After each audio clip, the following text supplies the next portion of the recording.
Mas antes vamos começar, pessoal. Eu vou já estar compartilhando a tela. Então, na aula de hoje eu estou preparei a gente conversar um pouquinho mais sobre o modelo de Bohr, algumas coisas que não conseguimos fazer na aula passada, a gente já analisou bastante, né? Principalmente os níveis de energia, né? E eu queria discutir mais no final da aula também as limitações do modelo do Bohr, né? A gente vai ver quais as principais problemáticas, né, com o modelo. E eu vou falar com uma das correções do modelo do Bohr, que é o modelo atômico do Sommerfeld. Certo?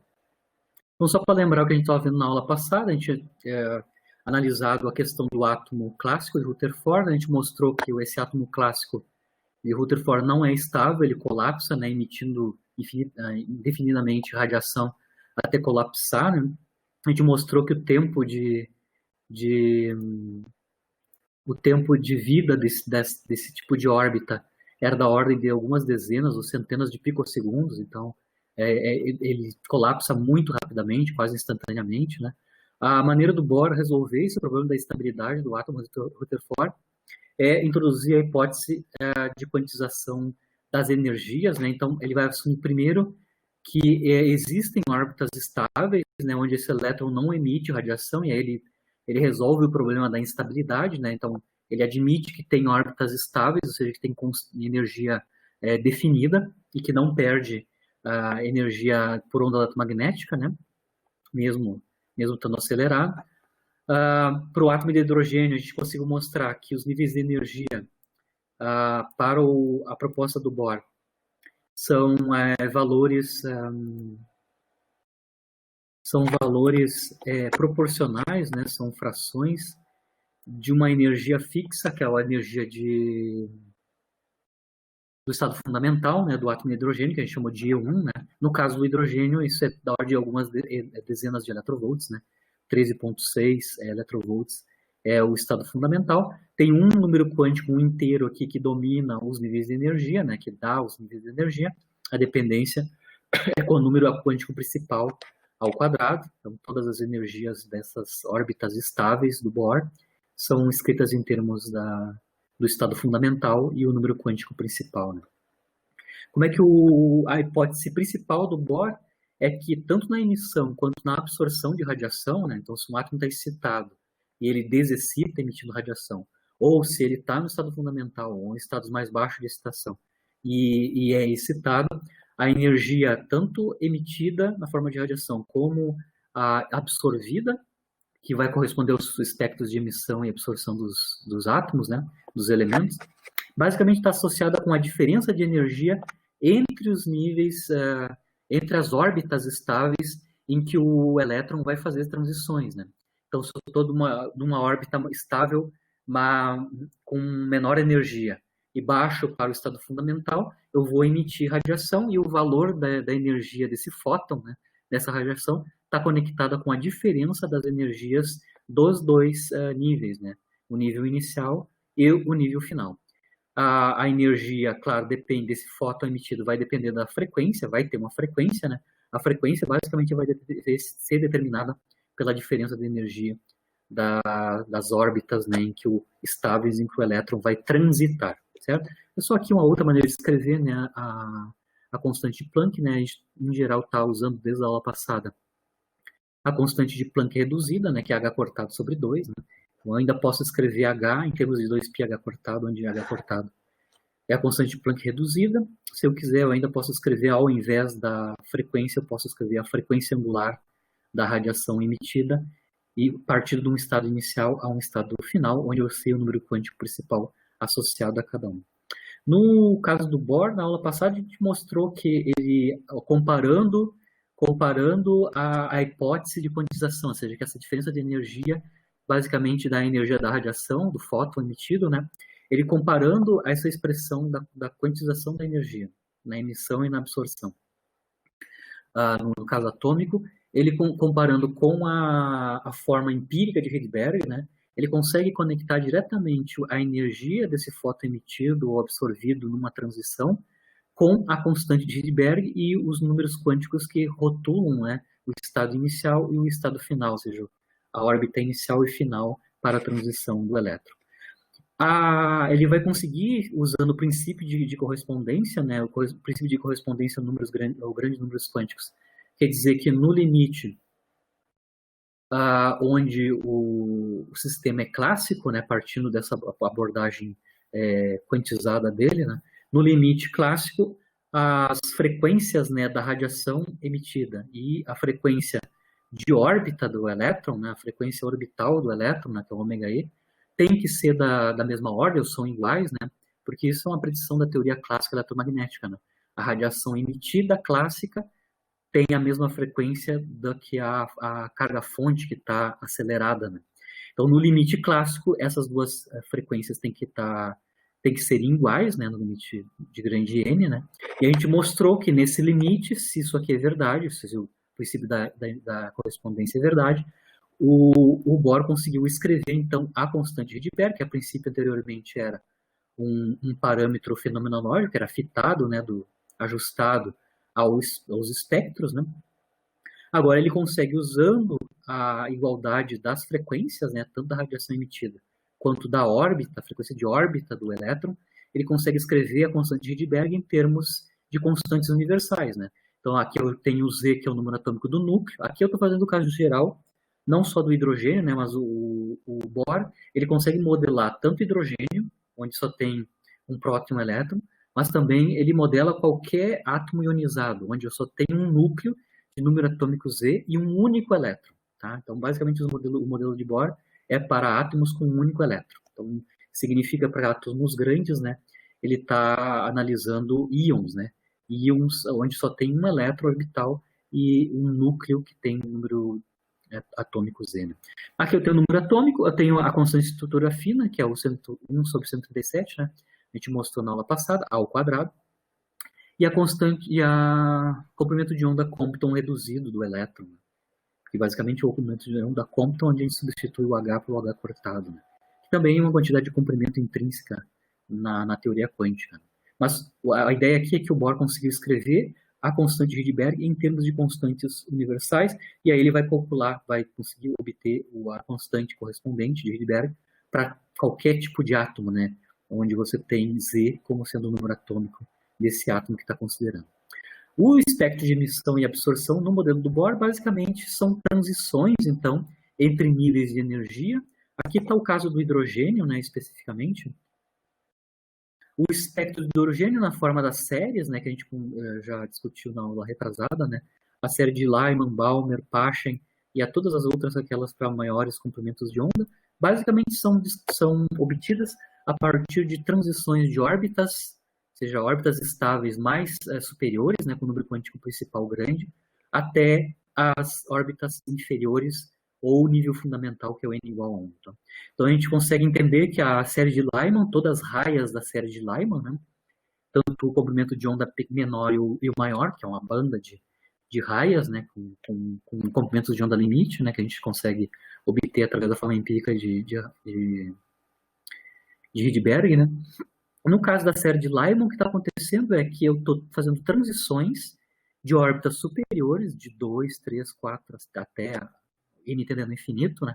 Até o estado fundamental. Então, a série de Lyman nada mais são que as transições de órbitas maiores até o estado fundamental.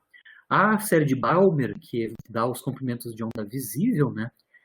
São transições de no caso da emissão, né? São transições de órbitas maiores, né, com N maior, 3, 4, assim por diante, chegando como chegada para a transição o primeiro estado excitado do hidrogênio, que é o N igual a 2, o número quântico principal é N igual a 2. Primeiro estado excitado.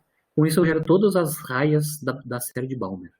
A Paschen, mesma coisa, são transições de órbitas superiores até chegar no segundo estado excitado, que é o N igual a 3. Então, todas as séries do hidrogênio são explicadas aqui no modelo do Bohr como transições de órbitas superiores para inferiores, e com essa escala, né, começando com Lyman e Balmer-Paschen, do estado fundamental, primeiro estado excitado, segundo estado excitado, como ponto final na desexcitação. Né? Então, quando eu desexcito, eu emito fótons que têm energia igual à diferença das energias dessas órbitas aqui na transição para Lyman, para Balmer e para Paschen.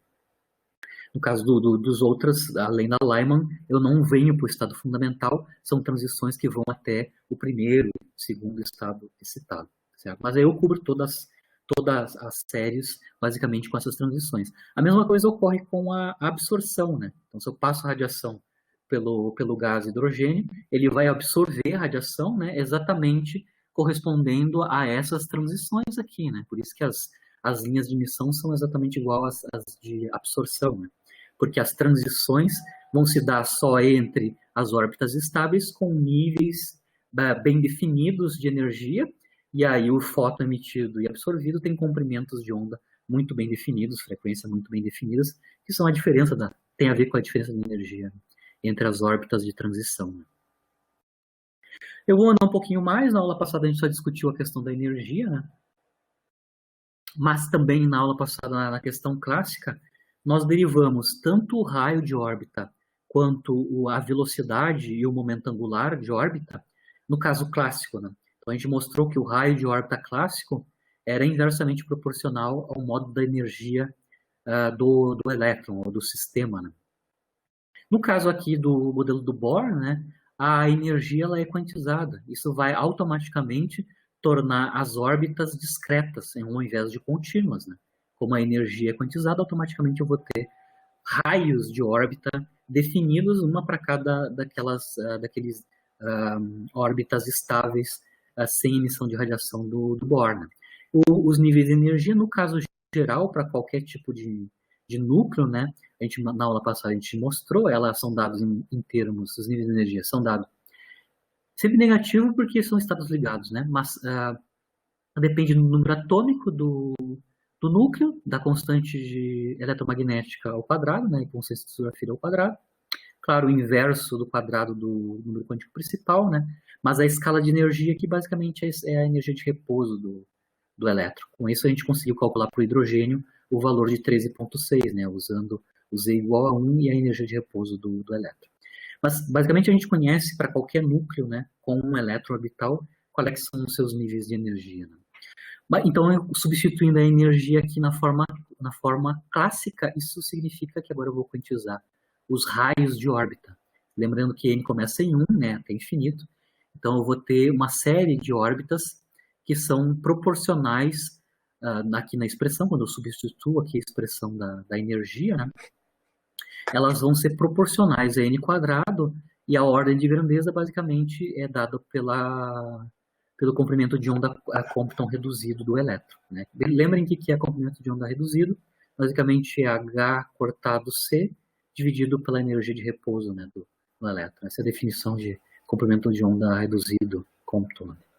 Então, tá claro a estrutura, eu vou ter uma série de raios, e que são frações, né, são proporcionais, né, ao comprimento de onda Compton do elétron, claro, tem a dependência em Z e em alfa eletromagnético, né. Dá para ver aqui que para núcleos grandes, né, ou seja, elétrons que estão ligados com núcleos grandes, os raios de órbita vão ser menores comparado com aqueles do caso do hidrogênio. Mas a gente consegue calcular explicitamente a primeira órbita para n igual a 1 para o caso do hidrogênio, colocando Z igual a 1 aqui, né, que é o número atômico do hidrogênio. E para o estado fundamental, né, que é o Nzinho igual a 1. Então a gente tem o primeiro raio de órbita, que é o R1, né, que a gente chama de raio de Bohr. Ou seja, é o menor raio, é o raio correspondente à órbita associada ao nível fundamental do hidrogênio.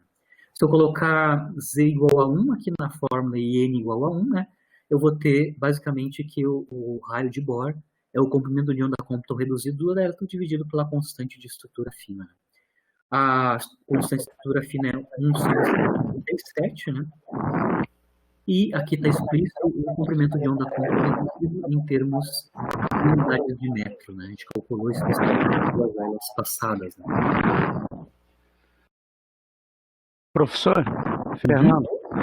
Fala, Fernando.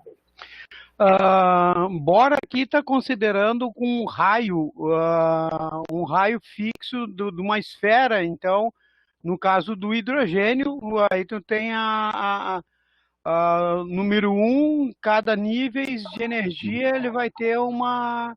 Uhum. E no caso de outros átomos, onde tu tem as outras camadas que não seriam esféricos, no caso, né? Então teria outras formas geométricas. Como é que ficaria isso? Ou não existe, ou o Bohr sempre considerou todas as camadas tudo como esfera? Uhum. Lembra que o modelo do Bohr é muito simplificado, né? É só um elétron independente do tamanho do núcleo, ou seja, ele só trata, na verdade, de átomos com um único elétron, né? A gente chama isso de átomo ionizado, né? Então, tu vai retirar todos os outros elétrons, vai ficar só com um, ou no máximo dois, né? Para cada órbita, né? Então, uma das limitações que eu vou discutir depois do modelo do Bohr é que ele não consegue explicar, basicamente, isso que tu está falando, né? Que são átomos de muitos elétrons, né? Isso o Bohr não dá porque lembra qual é que é a ideia do Bohr aqui, né? Ele começa com a órbita, com a física clássica mais simples, né? Que é só a interação coulombiana entre o núcleo e o elétron. Quando tu introduz mais elétrons na jogada, tu vai ter a interação eletromagnética entre esses elétrons e os elétrons da camada que tu está interessado, né? Então é muito mais complicado o tratamento, né? Então, uma das limitações do modelo do Bohr é isso. Ele não trata átomos de muitos elétrons, que é o usual, né? Átomos neutros. Ele considera, então, como se fosse a primeira camada do átomo, que que máximo consegue ter 2 elétrons, Uhum. né, lá de Pauling, lá, 2 elétrons na primeira camada, S, né, 2 elétrons como sendo uma esfera, e a partir daí, se ele colapsa, e por que ele não colapsa, ele faz pelo nível de energia que ele tem. Então, para muitos elétrons, o modelo do Bohr nem tem proposição, né? Ele só faz átomo de hidrogênio e a partir do hélio, que tem 2 prótons, né? A partir do hélio, tu tira todos os elétrons e deixa só um. Então, basicamente são íons, né? Então, o modelo do Bohr só funciona para átomos ionizados, né? Basicamente, é o que dá para fazer com física clássica. Do jeito que ele quantizou aí, né? Certo?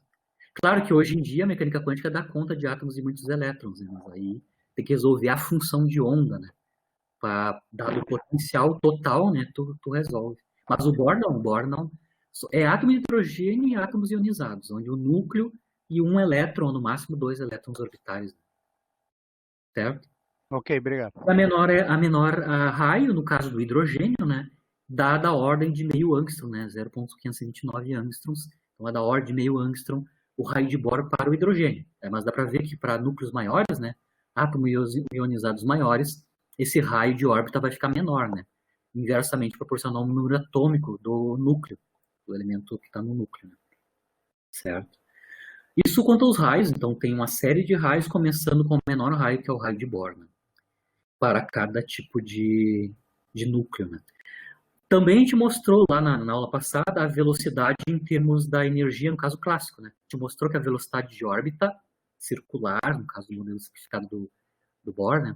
A velocidade de órbita era proporcional à raiz quadrada do modo da energia. Como a gente está com energia quantizada, isso também vai quantizar as velocidades. Né?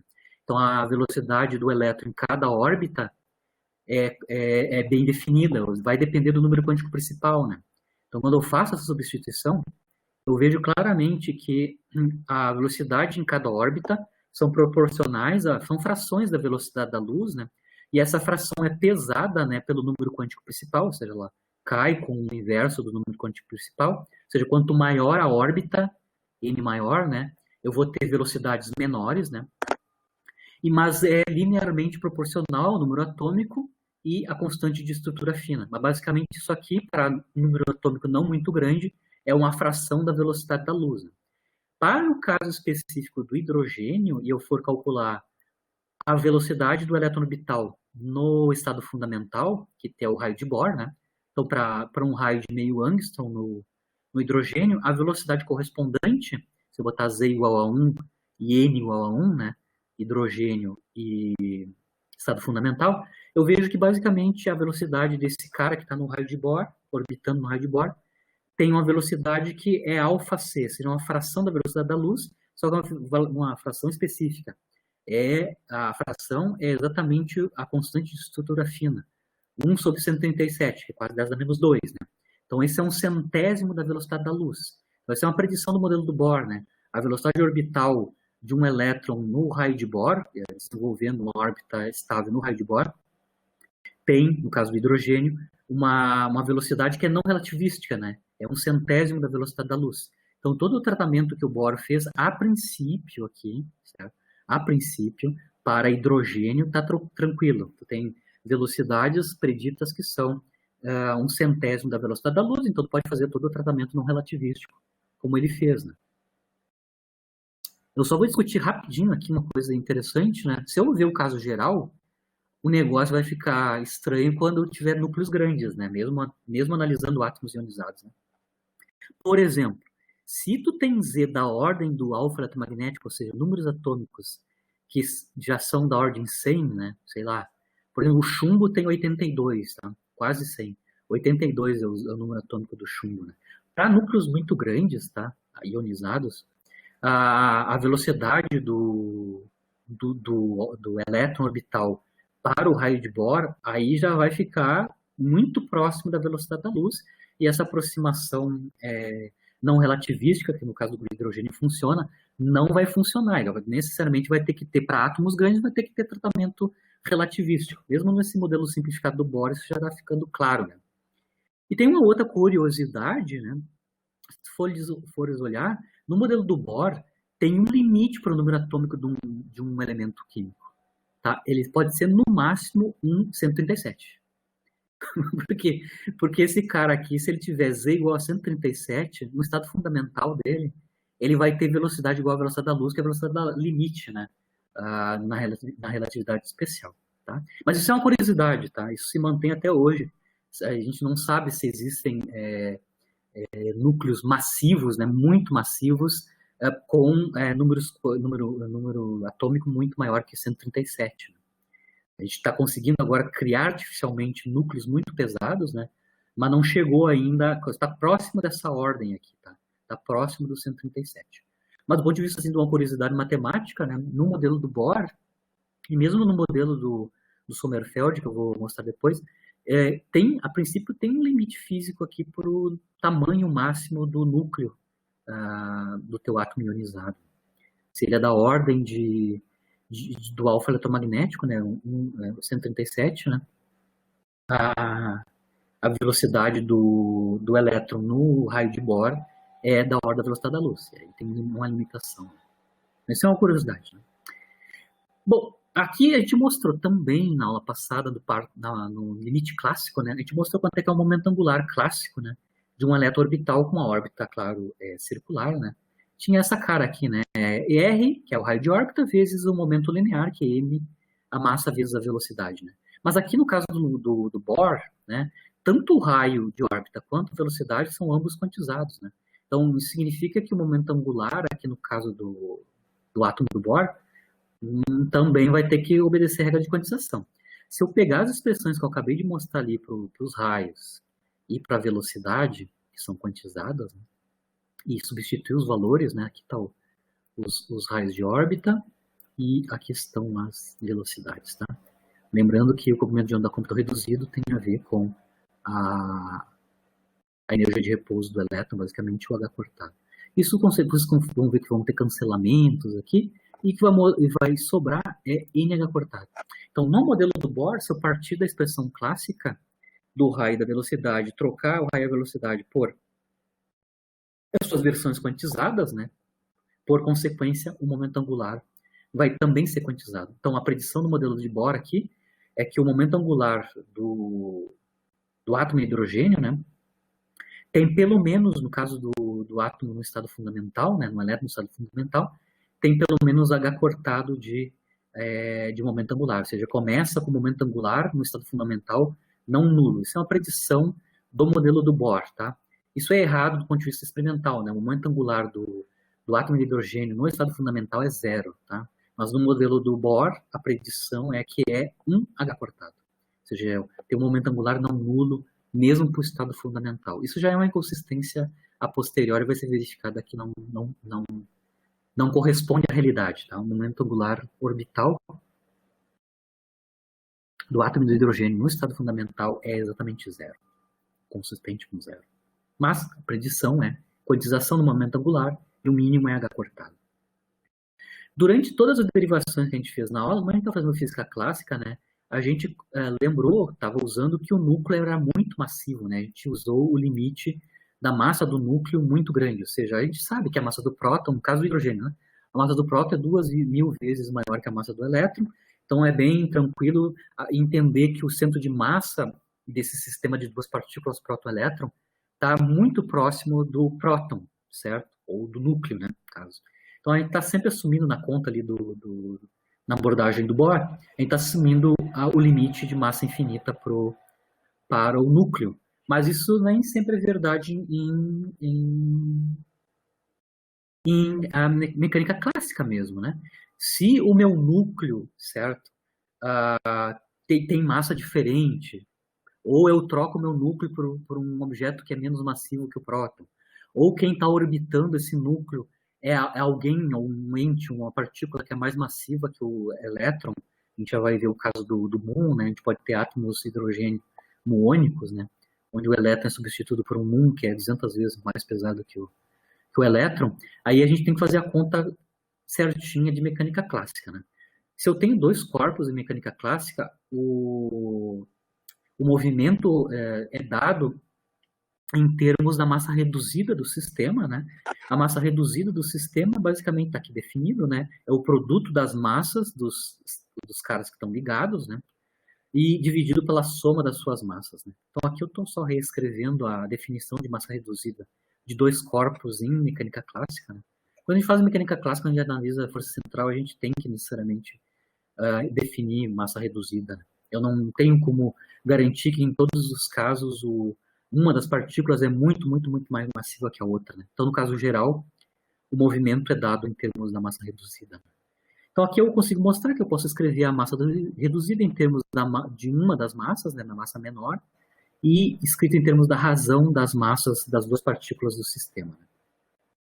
No caso do hidrogênio, especificamente, né, se eu calcular quanto é que é a massa reduzida, que é o que faria o papel da massa do elétron, formalmente em mecânica clássica, né, aqui onde teria a massa do elétron, teria que ser substituído pela massa reduzida. Formalmente, mecânica clássica, se eu estou fazendo sistema de duas partículas. Né. Mas no caso do átomo de hidrogênio, como a massa do elétron é 2.000 vezes menor que a massa do próton, certo?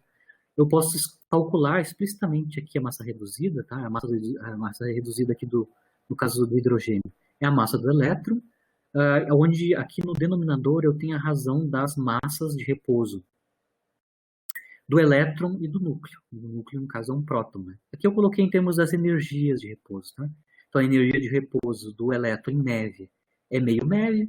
A energia de repouso do próton em neves é 938, né, quase um GeV. Né?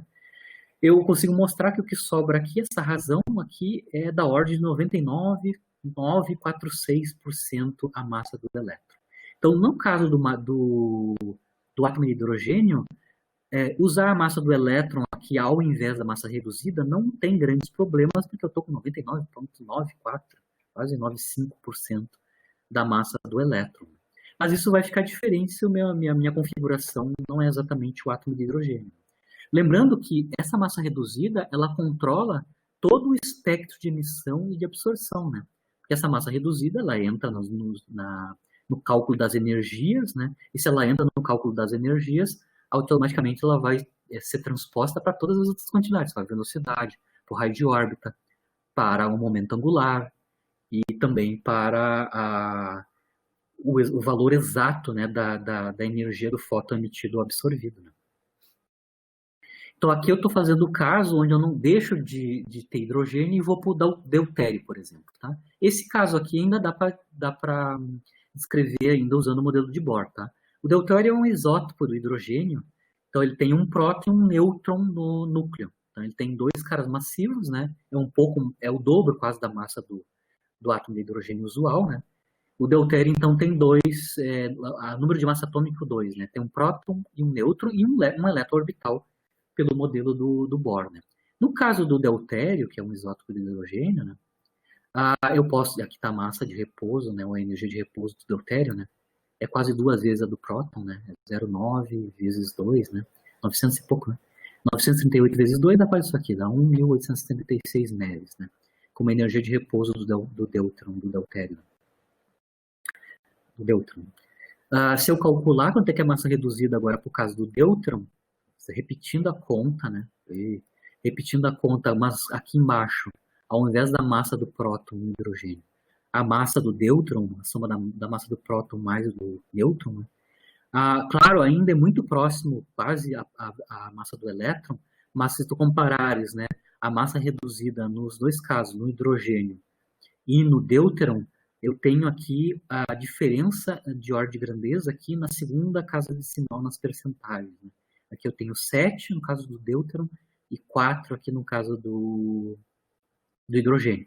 Essa diferença não é nada, mas do ponto de vista do cálculo específico, da estrutura fina dos níveis de energia, dos momentos angulares, isso aqui faz diferença, certo? Então, toda vez que tu está calculando quantidades físicas no modelo do Bohr, tem que sempre lembrar que lá onde está a massa do elétron, na verdade, tem que colocar a massa reduzida. Para o átomo de hidrogênio isso não faz tanta diferença, mas se o núcleo for diferente, isso vai fazer diferença, e aí vai ter diferenças em todas as outras quantidades que dependem da massa reduzida. Né? Aqui eu estou num caso extremo, né? Existe isso aqui, ó, onde você tem um núcleo e você, ao invés de elétrons ligados com esse núcleo, você tem muons. Muons são parentes do elétron, são leptons também, né? Mas tem 207 vezes maior massa. Tá? Então, os muons podem se ligar, porque o muon é uma partícula carregada, né? O muon tem carga igual ao elétron, né? Ele pode se ligar coulombianamente, né? Com núcleos, né? Que tem carga positiva. Então, eu consigo construir átomos de hidrogênio muônico. Então, em vez de ter um elétron, tem um muon, mas só que o muon aqui, no caso, é muito mais massivo que o elétron. Se eu calcular... Bom, a física é igual. Eu vou ter órbitas, vou ter energias para essas órbitas, não para o elétron, mas sim para o muon, que está orbitando o núcleo. Né? A massa reduzida, então, para o sistema muon-próton, né, que é o átomo de hidrogênio muônico, né, se eu calcular a massa reduzida do sistema, em termos da massa do muon, né? Agora, se eu colocar aqui, por exemplo, aqui eu tenho a massa do muon, que é 207 vezes maior que a do elétron, é meio MeV, multiplicado por 207, dá 1.800 MeV por aí, e a massa do próton em MeVs. E aí eu consigo mostrar que a massa reduzida, no caso do átomo muônico, né? Aí já muda de figura, aí que eu tenho 99%, 99,9% da massa do elétron, da massa reduzida, mas agora no caso do muon, não. A massa reduzida não é basicamente a massa do muon, mas sim uma fração, né? Tem quase 10%, é mais que 10%, né? Mais 11% de diferença quase da massa total do muon. Né? Então tem que cuidar. E aí, claro, como a massa reduzida vai entrar em todas as equações do Bohr para energias, para raios de órbita, vai alterar o valor das energias para o átomo de hidrogênio muônico. Por exemplo, se eu vou pegar e calcular no modelo do Bohr a energia do estado fundamental, que é o E1, né, para o átomo muônico. Né? Então, eu tenho um próton, então é Z igual a 1. Aqui eu substituo a massa do elétron, né, pela massa reduzida do estado muônico, né, do átomo muônico, que é quase a massa do muon, mas não é 90% da massa do muon. Né? Isso vai dar uma energia para o primeiro estado, o estado fundamental do átomo muônico, né, que é 2,54 keV, certo? Isso, lembrando que no átomo de hidrogênio com elétrons é 13,6 elétronvolts. Então aqui eu tenho um fator 100 de diferença entre a energia do estado fundamental para o elétron e a energia do estado fundamental para o átomo muônico, né? Então, os átomos muônicos são muito mais ligados que o caso com elétrons, né? A mesma coisa vai acontecer com os raios, né, desses átomos muônicos, né? Como o raio de órbita é inversamente proporcional à massa do elétron, que depois vai virar a massa reduzida do sistema, né? Aqui, no caso, como a massa do muon é maior, eu vou ter raios de Bohr para o átomo muônico bem menor do que no caso do átomo de hidrogênio usual, né? Então, eu vou ter aqui da ordem de menos 0,03, né? 0,3 picometros comparado com meio angstrom, que é o caso do átomo de hidrogênio usual, né? Então, aqui, pico é 10 a menos 12, né? Comparado com o angstrom, que é 10 a menos 10. Eu tenho um fator, basicamente, de fator 100, né?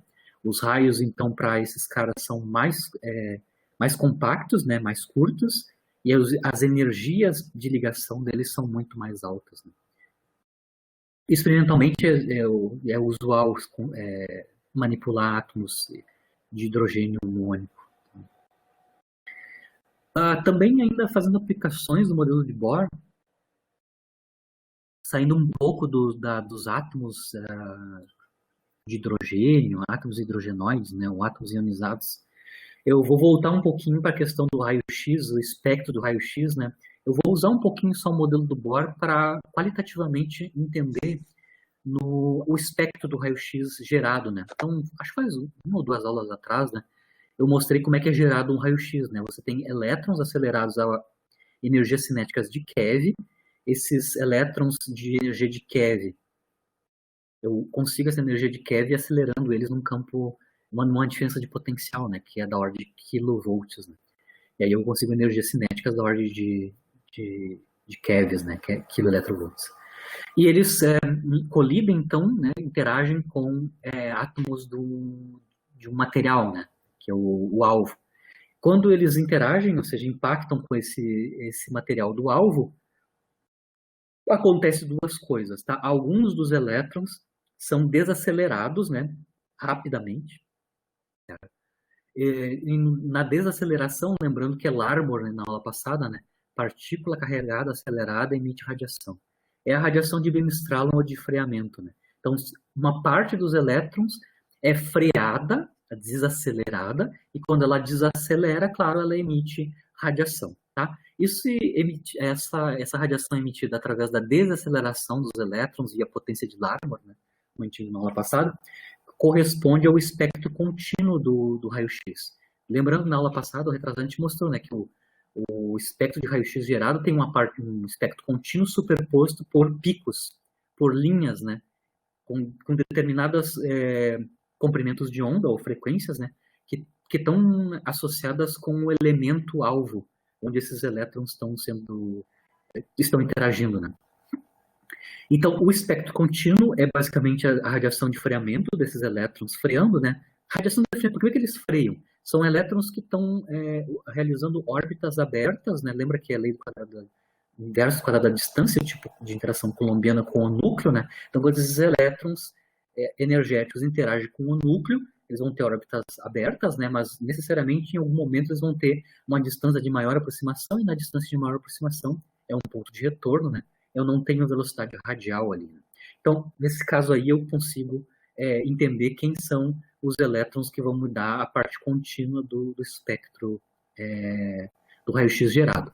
A parte discreta, ou seja, os picos que tem a ver com os elementos do material, né, no modelo do Bohr dá para entender como é que é, por que aparece, né, aqueles picos. O que acontece é que uma parte dos elétrons que estão interagindo, que não são esses que vão perder energia por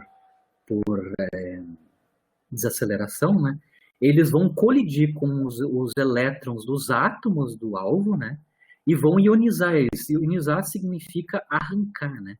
Então, eu vou ter colisão elétron-elétron, o elétron que vem do tubo de raio catódico. E o elétron que está ligado, fortemente ligado dentro do átomo do material alvo, né? Vai ser ionizado. É claro que, como esses elétrons de fora têm energia de keV, tem energia suficiente para retirar esses elétrons. E aí eu tenho ionização, ou seja, a ionização é arrancar elétrons orbitais, né? Quando eu arranco um elétron orbital, principalmente se o elétron orbital está em órbita mais estável lá embaixo, né? São o raio de Bohr, o primeiro estado, né? O estado fundamental, o primeiro estado excitado, vai abrir um buraco ali, vai abrir um buraco naquela órbita, né? Lembrando que cada órbita dessas, pelo princípio de exclusão de Pauli, só pode ter 2 elétrons. Né? Então, se eu retirar um cara desses aí, Não, o vácuo o vácuo de poder não existe, né? Se saiu alguém, tem que entrar outro para substituir, né? Então, quando sai esse elétron ionizado, né, que é o resultado do espalhamento entre os dois elétrons, o externo e o do átomo, outro elétron orbital que está numa camada superior, ou seja, está numa órbita superior, vai vir para ali para preencher. Quando ele faz isso, um elétron de uma camada superior baixa para uma camada inferior que está vacante, pelo modelo do Bohr vai ter emissão de radiação, e claro, essa radiação tem uma frequência definida, que é exatamente a radiação necessária associada ao fóton emitido, e a energia desse fóton é a diferença das energias entre os níveis onde houve a transição, né? Da mais externa para mais interna. Então, os picos que aparecem no espectro discreto do raio-x dá para ser explicado claramente aqui pelo modelo do Bohr. São basicamente no preenchimento da órbita que foi desocupada, a gente tem emissão de uma radiação com uma frequência, um comprimento de onda bem específico, né? Onde a energia dessa radiação, basicamente, é a diferença das energias das órbitas em que eu baixei. Aqui eu só faço um caso numérico, né? Onde, por acaso, por exemplo, o meu elétron do raio catódico interagiu com um elétron, que tem dois elétrons no estado fundamental, né? Retirou um dos elétrons do estado fundamental, que está em n igual a 1, né?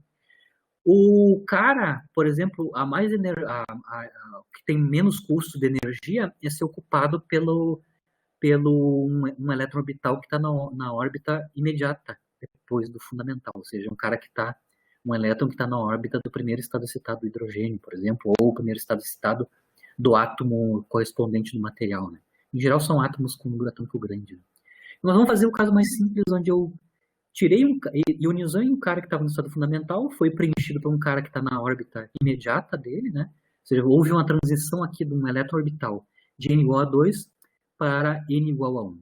Né? Só que aqui tem que lembrar, como eu estou com átomos com vários elétrons, né? Esse cara aqui que está do n igual a 2, quando ele vai transitar para o n igual a 1, na verdade ainda sobrou um elétron orbital lá, né? Para cada órbita, pelo princípio de exclusão de Pauli, eu posso botar até 2 elétrons. Né? Como eu retirei um, ainda continua um outro lá.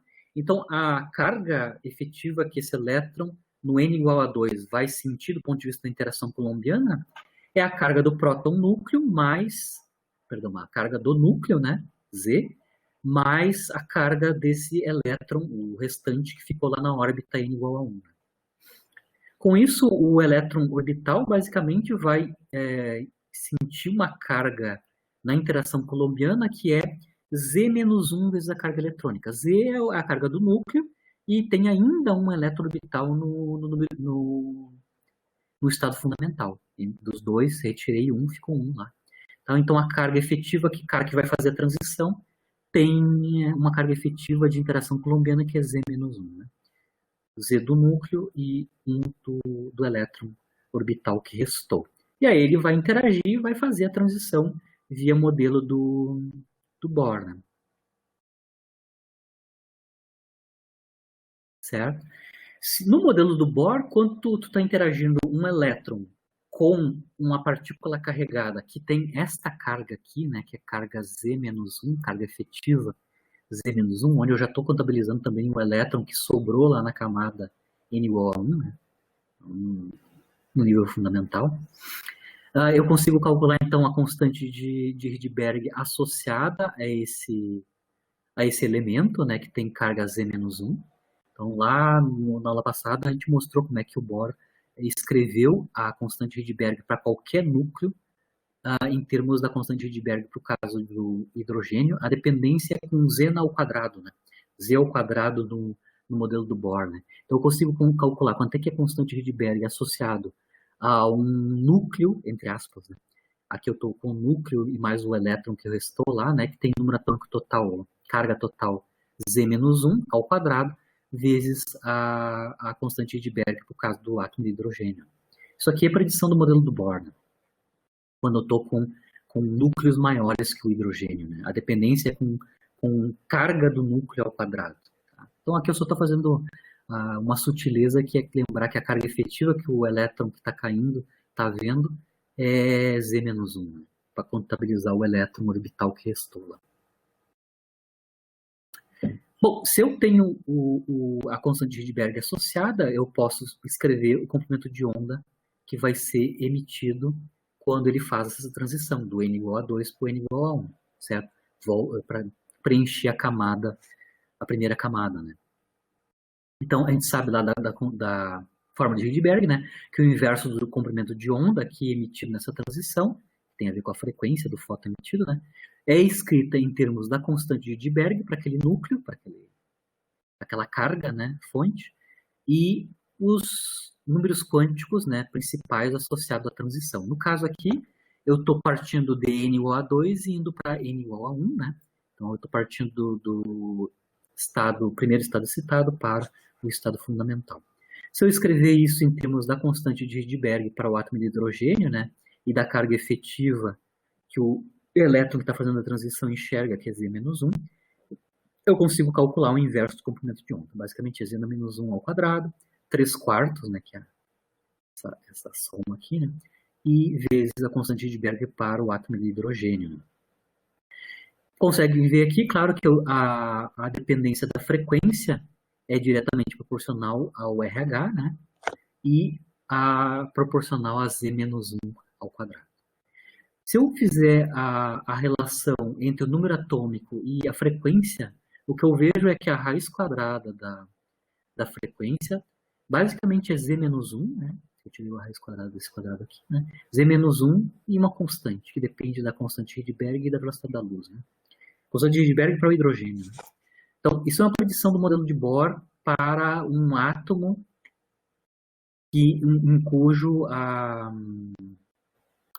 cuja primeira camada foi arrancado um dos seus elétrons, né? E foi ocupado por um elétron orbital da camada superior. Né? A raiz quadrada da energia desse fóton emitido, a radiação de raio-x emitida, é diretamente proporcional a Z-1, uma constante. Né? Essa dependência da raiz quadrada da frequência com o número atômico do elemento alvo em que eu estou colidindo os elétrons para jogar raio-x, né? Essa frequência é a frequência dos picos que vão aparecer na parte discreta do espectro do raio-x medido, né? Gerado. Foi estudado pelo Moseley, né? No início do século XX, aí, né? E ele mostrou que a dependência experimental é realmente linear entre a raiz quadrada da frequência e o número atômico do elemento do material, né, que eu estou espalhando com os elétrons. Né. E até hoje se usa a nomenclatura que o Moseley usou nos estudos dele. Né. Esse tipo de transição que eu acabei de fazer, né, que é o n igual a 2 indo para o n igual a 1, né, primeiro estado excitado indo para o estado fundamental, a nomenclatura que o Moseley usava é a chamada linha K-alfa, né, do espectro de raio-x. Então, aquele primeiro pico que aparece especificamente no espectro de raio-x, a parte discreta, né, que está sobreposta sobre o contínuo, o K-alfa, basicamente, que é um comprimento de onda específico, né, corresponde a essa transição que eu fiz de exemplo aqui. Né. Primeiro estado excitado, n igual a 2 para o estado fundamental. Existem outras transições possíveis, né? Por exemplo, as linhas K-beta e L-alfa, que são nomes antigos que o Moseley usou, né? São outras transições possíveis, né, para órbitas maiores até o estado fundamental. Né? O K-beta, por exemplo, é do N igual a 3 ao 1, o L-alfa é do 3 ao 2 e assim por diante. Né? Então, como são átomos de muitos elétrons, as transições possíveis são várias. E aí, no superposto ao espectro contínuo do raio-x gerado, eu tenho uma série de comprimentos de onda, picos que aparecem ali.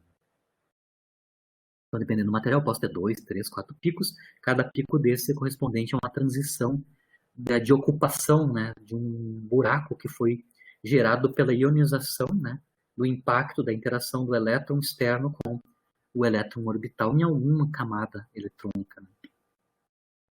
Do ponto de vista experimental, isso aqui que o Moseley mapeou experimentalmente, né?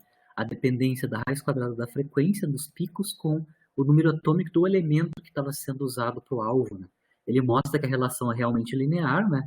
E no modelo do Bohr, essa predição linear é bem controlada, né? vocês conseguem ver aqui que realmente no modelo do Bohr tem que ser proporcional, linear ao número atômico do núcleo, claramente, né? Isso tem a ver com o RZ que está aqui no modelo do Bohr, né? Que é proporcional a Z menos 1 ao quadrado, certo?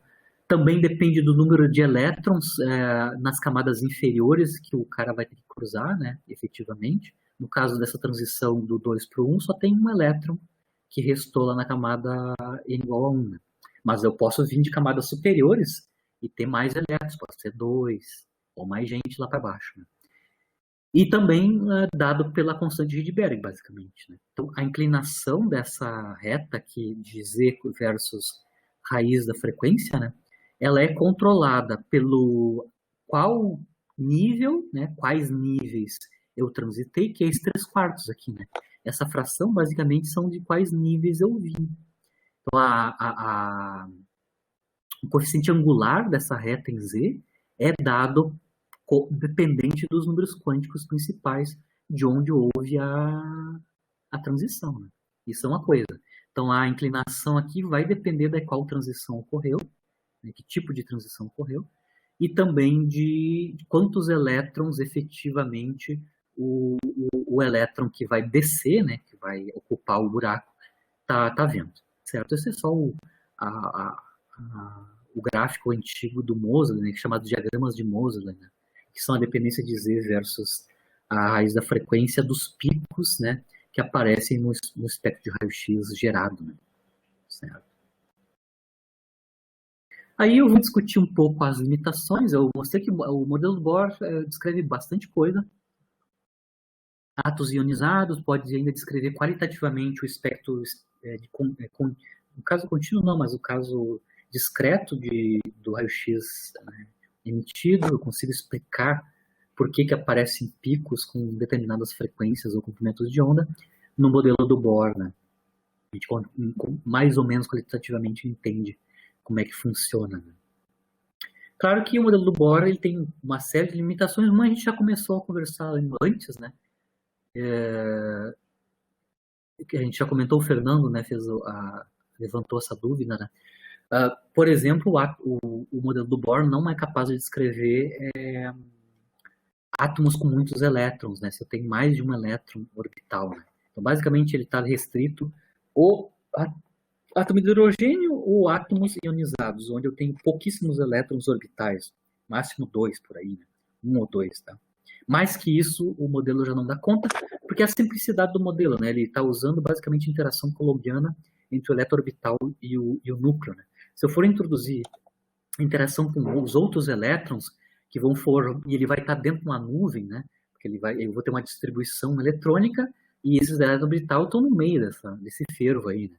Então eu vou ter que fazer toda a conta de como é que, do ponto de vista clássico ainda, né?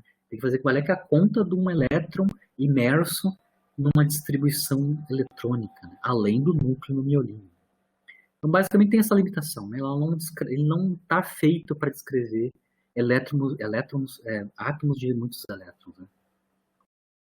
A outra problemática que a gente já mais ou menos intuiu, né, é que ele não fornece explicação para qual é que é a probabilidade de ocorrer transições. Né?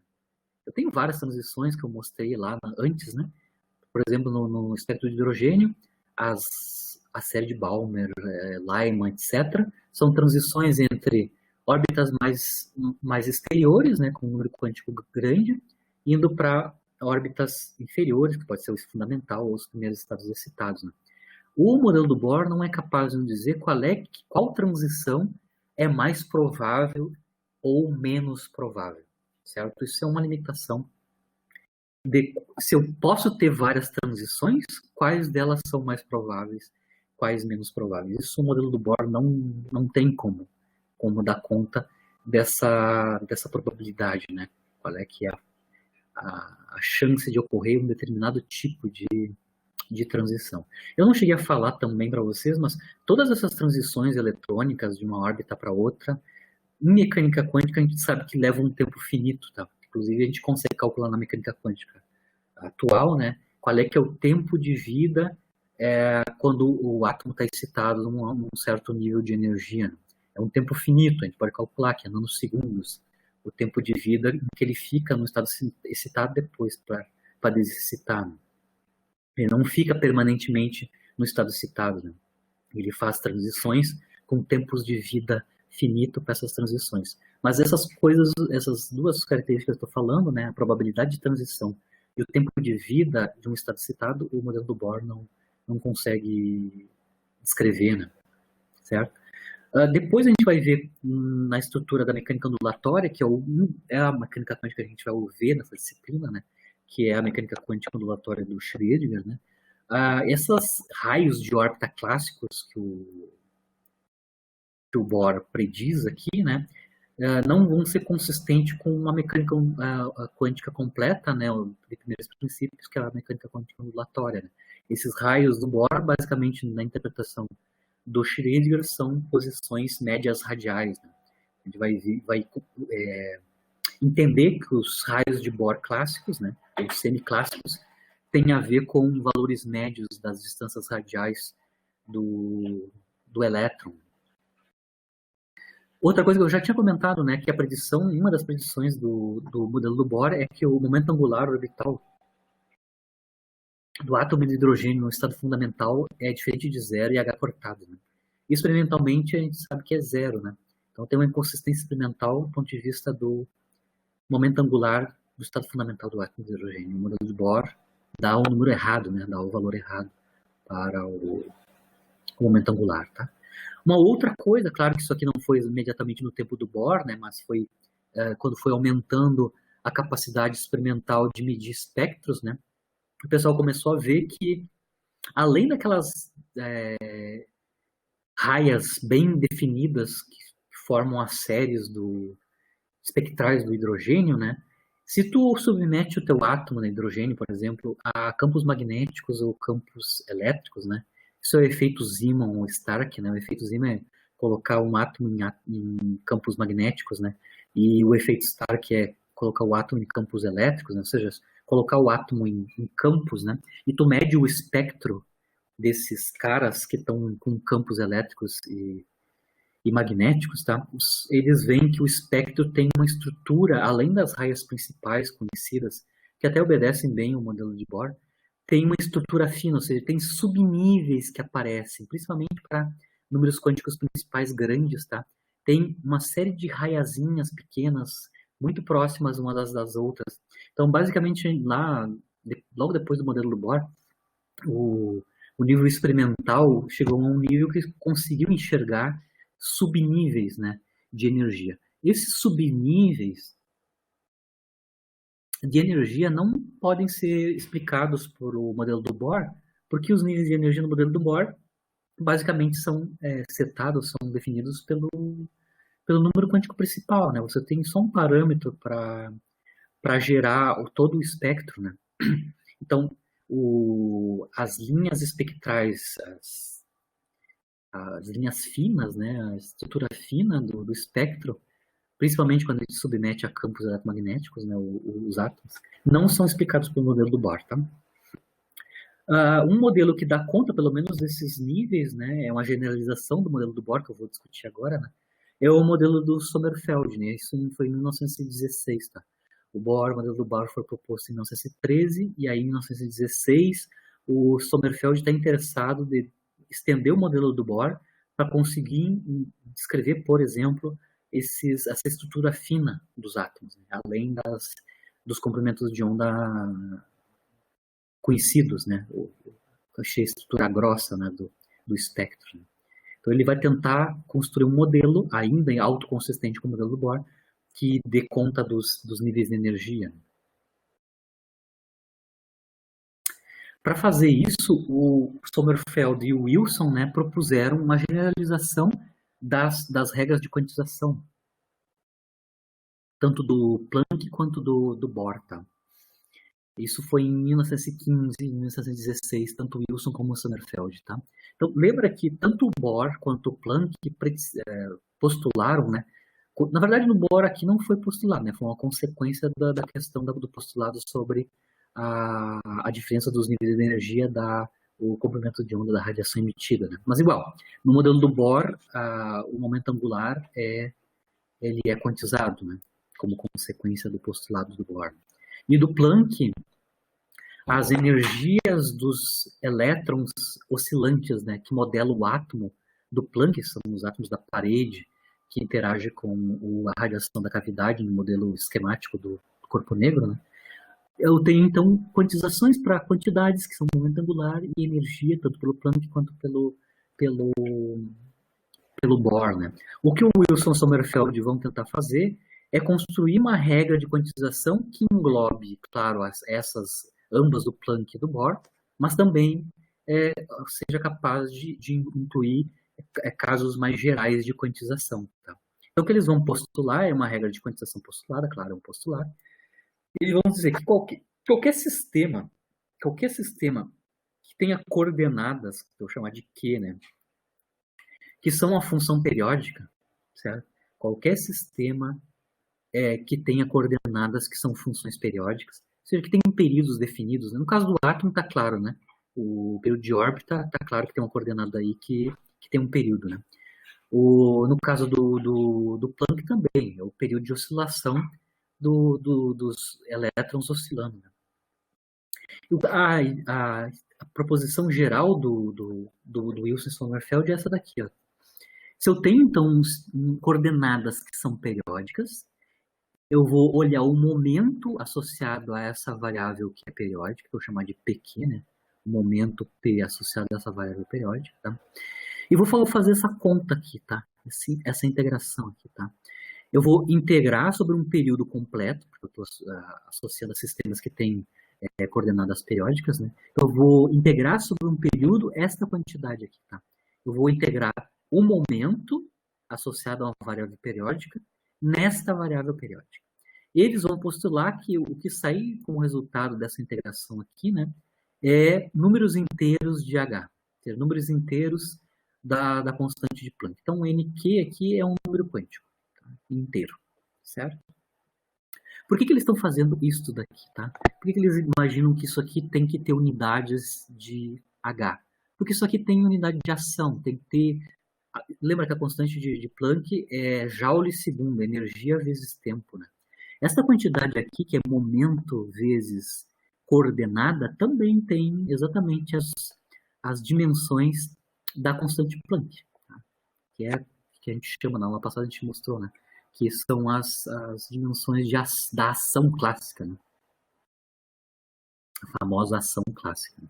Então, ele sabe que esse tipo de integração aqui tem que ter unidades, né? Tem que ter dimensão de ação clássica que tem a ver com a constante Planck, né? A constante Planck tem unidade de ação. Né?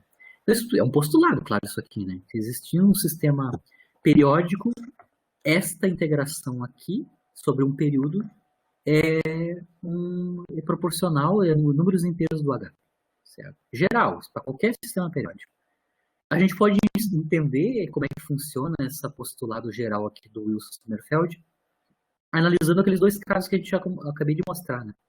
Como eu acabei de falar, né? Uma que são os osciladores do Planck, né? Que modelam o átomo de Planck, né? Das paredes, na cavidade, né? Lá, no caso do oscilador harmônico, que está modelando o movimento unidimensional dos elétrons no átomo do Planck, né?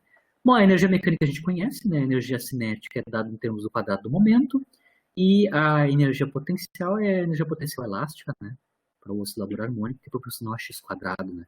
E aqui a gente tem a frequência, né? Ômega zero é a frequência de oscilação na direção x, né? A gente sabe que em mecânica clássica, né, os caminhos de fase de um oscilador harmônico são elipses, né? Porque se pegar aqui, como a energia mecânica é conservada, eu consigo mostrar que, em termos do momento e da posição, a equação que eu obtenho quando eu tenho energia mecânica conservada é que a equação em termos de P e X é uma equação de uma elipse, né? Consigo mostrar isso claramente, dividindo a energia mecânica por a expressão da energia mecânica por E, né? Certo? E aí eu consigo mostrar, claro, que o espaço de fase são elipses, né? Onde a gente consegue, inclusive, entender quem são os eixos, né? Os semi-eixos dessa elipse, né? O semi-eixo A e B dessa elipse, da elipse do oscilador harmônico no espaço de fase, né? Mecânica clássica. Basicamente são dadas pelas condições iniciais, né? Pela energia e a frequência de oscilação. O oscilador harmônico recai nesse caso da quantização geral do Wilson-Sommerfeld. No caso do oscilador harmônico, existe uma variável, né, uma coordenada aqui, que é periódica. É a posição da partícula. Né? A posição da partícula é oscilatória, né? E eu tenho, inclusive, um período de oscilação. Né? A partícula oscila entre os pontos de retorno, né, que eu estou chamando de menos A e A, né? X igual a menos A e A, dentro do meio período. Né? Eu vou e volto no mesmo ponto, e um período T, né? No caso do oscilador harmônico. Inclusive, esse período é escrito em termos da frequência ômega zero. Então, no caso do oscilador harmônico dimensional, a variável periódica é x, e o momento associado a essa variável periódica é o momento linear, né? O momento linear escrito em termos de x. Né? Vocês conseguem ver aqui claramente, né, que como a órbita no espaço de fase, perdão, como o caminho de fase no espaço de fase é uma elipse, para cada p dado x eu sei quanto é que vale, né? Ou seja, eu consigo escrever p como função de x. Né? Então eu consigo escrever o momento da partícula no oscilador harmônico em termos da posição, que é uma variável periódica. Né? Então se eu fizer a conta, né, do Wilson-Sommerfeld, que é integrar sobre um período, momento e integrado na variável periódica, que no caso aqui a variável periódica é x e o momento é px, quando eu cubro todo o espaço de fase, o caminho de fase é uma elipse, quando eu faço essa integração, integro P em todo x, né? Se eu fizer o gráfico, né, do P versus x, para o oscilador harmônico. Né? Isso são elipses, né? Então, se eu integro sobre todo x num período completo, P de x, isso basicamente me dá a área da elipse, né? A área da elipse é πAB, onde A e B são os semieixos, né? Então, eu já sei quanto é que é essa integral aqui do Wilson-Sommerfeld, né? Essa integração aqui é π vezes os semieixos. E os semieixos são escritos em termos da energia, né? Se eu fizer a conta até o fim, né? Se eu colocar aqui o A e o B, fazer a multiplicação, vou ver que essa integração basicamente é 2πe sobre ômega zero. Se eu quiser escrever ômega zero em termos da frequência mesmo, em hertz, né? Isso vai dar 2π vezes a frequência. Eu tenho o cancelamento dos 2πs. Eu consigo mostrar que a integração sobre um período é E sobre frequência. Certo? Isso pela regra de quantização do Sommerfeld é nx vezes h. Ou seja, um número inteiro de h.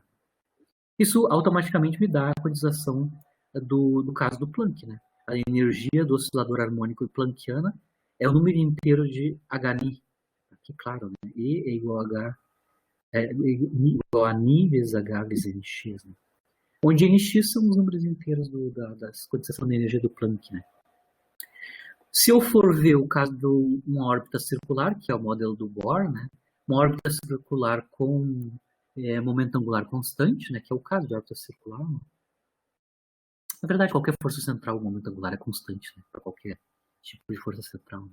Mas a gente sabe que o momento angular é uma constante de movimento. A órbita circular no modelo do Bohr. No caso da órbita circular, eu tenho uma variável que é periódica, que é o ângulo. Então, em um período completo, eu cubro 2π num período completo. Né? Então, aqui, na regra de quantização de Wilson-Sommerfeld, a variável periódica é o ângulo polar θ. Né? Claro que a distância radial é fixa, porque a órbita é circular. Né? Eu não tenho variação do raio, né? da órbita no modelo do Bohr. Né? O momento associado à variável θ, a variável angular, é o momento angular L. Né? Então eu posso escrever aqui como é que fica a regra de quantização de Wilson-Sommerfeld. Né? O momento associado com essa variável periódica, que é o ângulo, né? Integrado sobre todo o período, né? Na variável periódica, é igual ao número inteiro de H. Como o momento angular é conservado, é uma constante, né? O Pθ é L, mas L não depende de ângulo, né? Não depende de nada, não é uma constante. Então aqui basicamente eu vou só calcular a integração angular no período. Uma integração angular no período é 2π, né? Vezes o momento angular. Daqui eu mostro então que eu obtenho pela regra geral de Wilson-Sommerfeld a regra de Bohr, né? Para a quantização do momento angular. O momento angular é números inteiros de H, né? Cortado, inclusive. Aqui eu já consigo escrever, inclusive, em termos da constante Planck reduzida. Né? é nθ, onde nθ é o número inteiro que começa de 1 até infinito, né? Vezes h cortado. Né? O pulo do gato aqui do Sommerfeld é que ele vai modelar agora o átomo que o Bohr modelou por órbita circular, por órbitas elípticas. As órbitas elípticas, lembra na aula passada, no caso clássico, se eu tenho uma lei de força que é inverso quadrado da distância central, né, eu só tenho duas órbitas fechadas, ou é circular ou é elíptica. Então, ele está fazendo o caso mais geral, lembrando que a órbita circular é um caso particular da órbita elíptica. Então, se eu fosse fazer uma conta de primeiros princípios de mecânica clássica, deveria ser órbita elíptica de antemão. Claro que o Bohr usou circular, por isso facilita muito a derivação dos níveis de energia e dos raios de órbita. Né? O momento angular aqui é facilmente calculado, né? Que o vetor posição e o vetor momento linear fazem 90 graus entre si, né? São perpendiculares. Mas mecânica clássica, se fosse o caso mais geral de órbita fechada, seria elíptica. Né?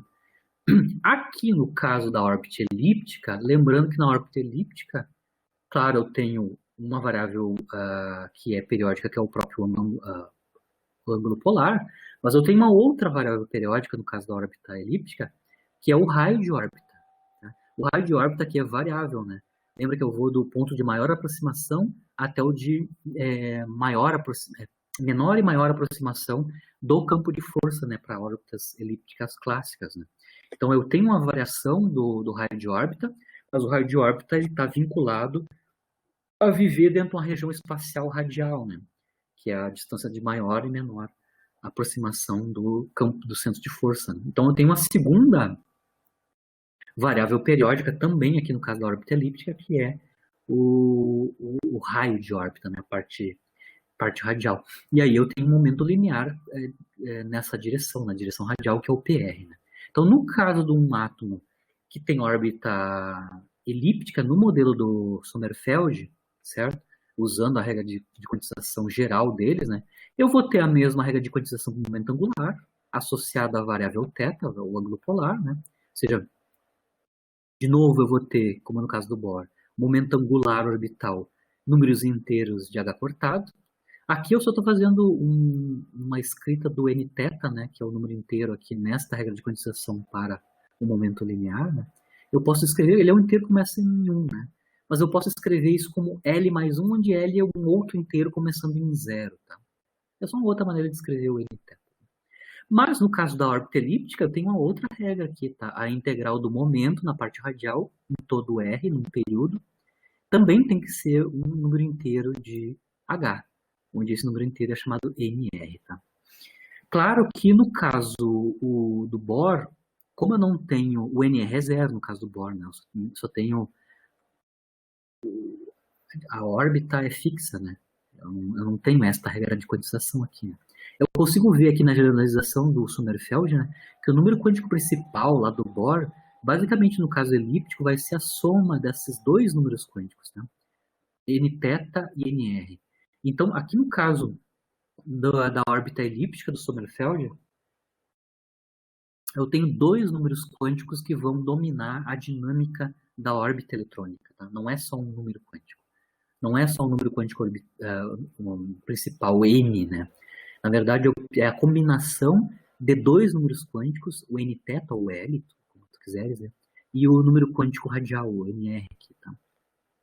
Então, tem dois números quânticos ao invés de um. Isso, mais ou menos assim, começa a intuir que vai funcionar para descrever a estrutura fina dos níveis de energia, né? No modelo do Bohr, como eu só tenho um parâmetro, que é o número quântico principal, eu não tenho muito como gerar outros níveis de energia entre as órbitas principais. Agora, como aqui no modelo do Sommerfeld eu tenho dois números quânticos, eu posso mexer aqui nos valores dos dois números quânticos, nθ e Nr, e pode ser que eu consiga descrever corretamente a estrutura fina. Né? Esse número quântico L que eu mostrei aqui, que na verdade é só reescrever o nθ, né, em termos de um outro número quântico que é o L, é o chamado número quântico momento angular orbital, lá da química, a gente conhece, né? Começa em 0. Né? Tá claro aqui ele é o momento angular orbital porque ele aparece na regra de quantização do momento angular orbital, no caso aqui da órbita elíptica do Sommerfeld. Então, o Sommerfeld, em 1916, começou a construir, né, quais são os níveis de energia para órbitas elípticas, já supondo que ali ele tem dois números quânticos que ele pode manobrar, né? Então, a princípio, ele vai tentar construir os níveis de energia em termos de dois números quânticos principais, né? Seria o N-teta e o NR, ou NR e o L, né? Onde ele está escrevendo o N-teta em termos de L. São dois números quânticos, né?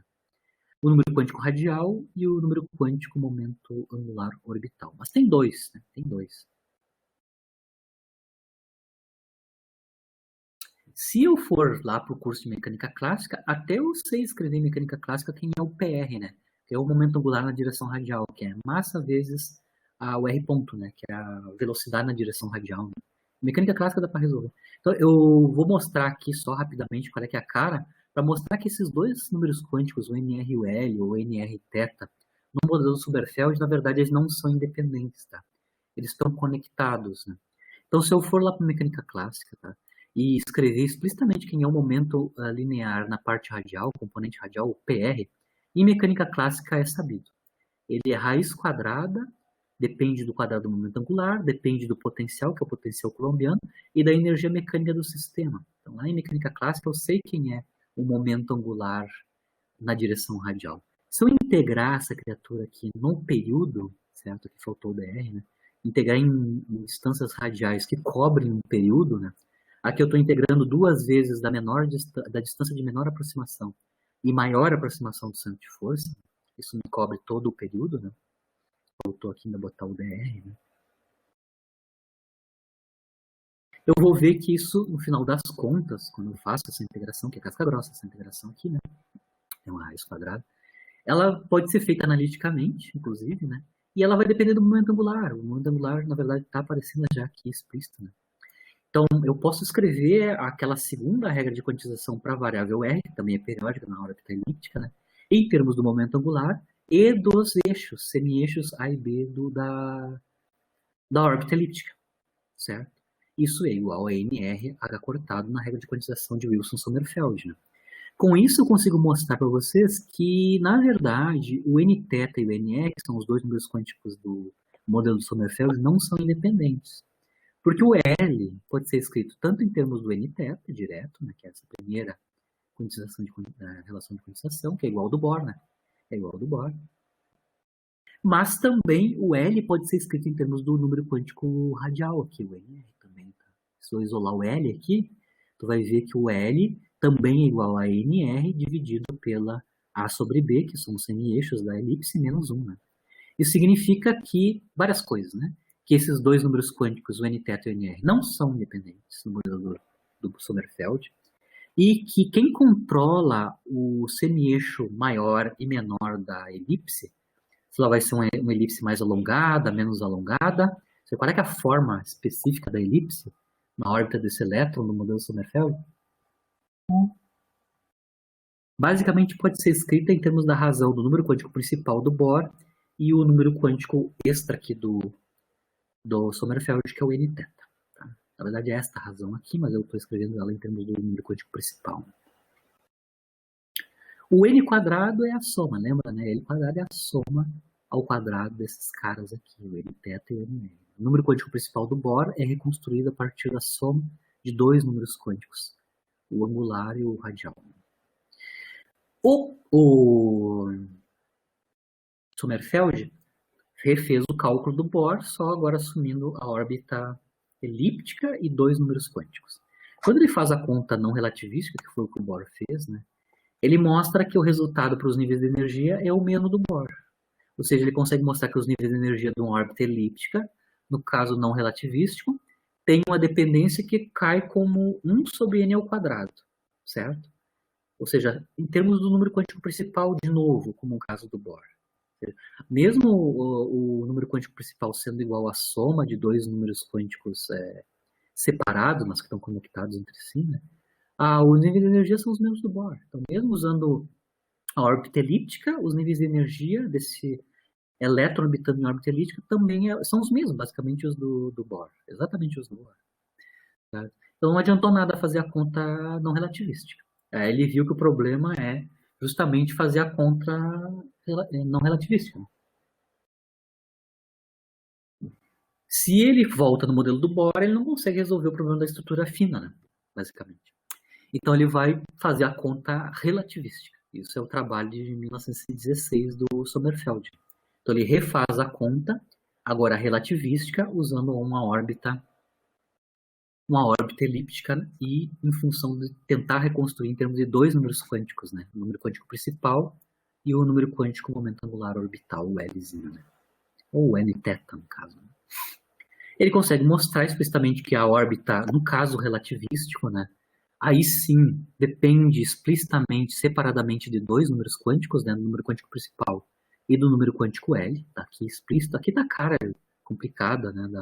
Dos níveis de energia, mas você consegue ver que depende, né, explicitamente do número quântico principal e do número quântico orbital. Eu tenho dois números quânticos dando conta dos níveis de energia. Isso significa que para um número quântico principal, eu posso ter mais de um subnível.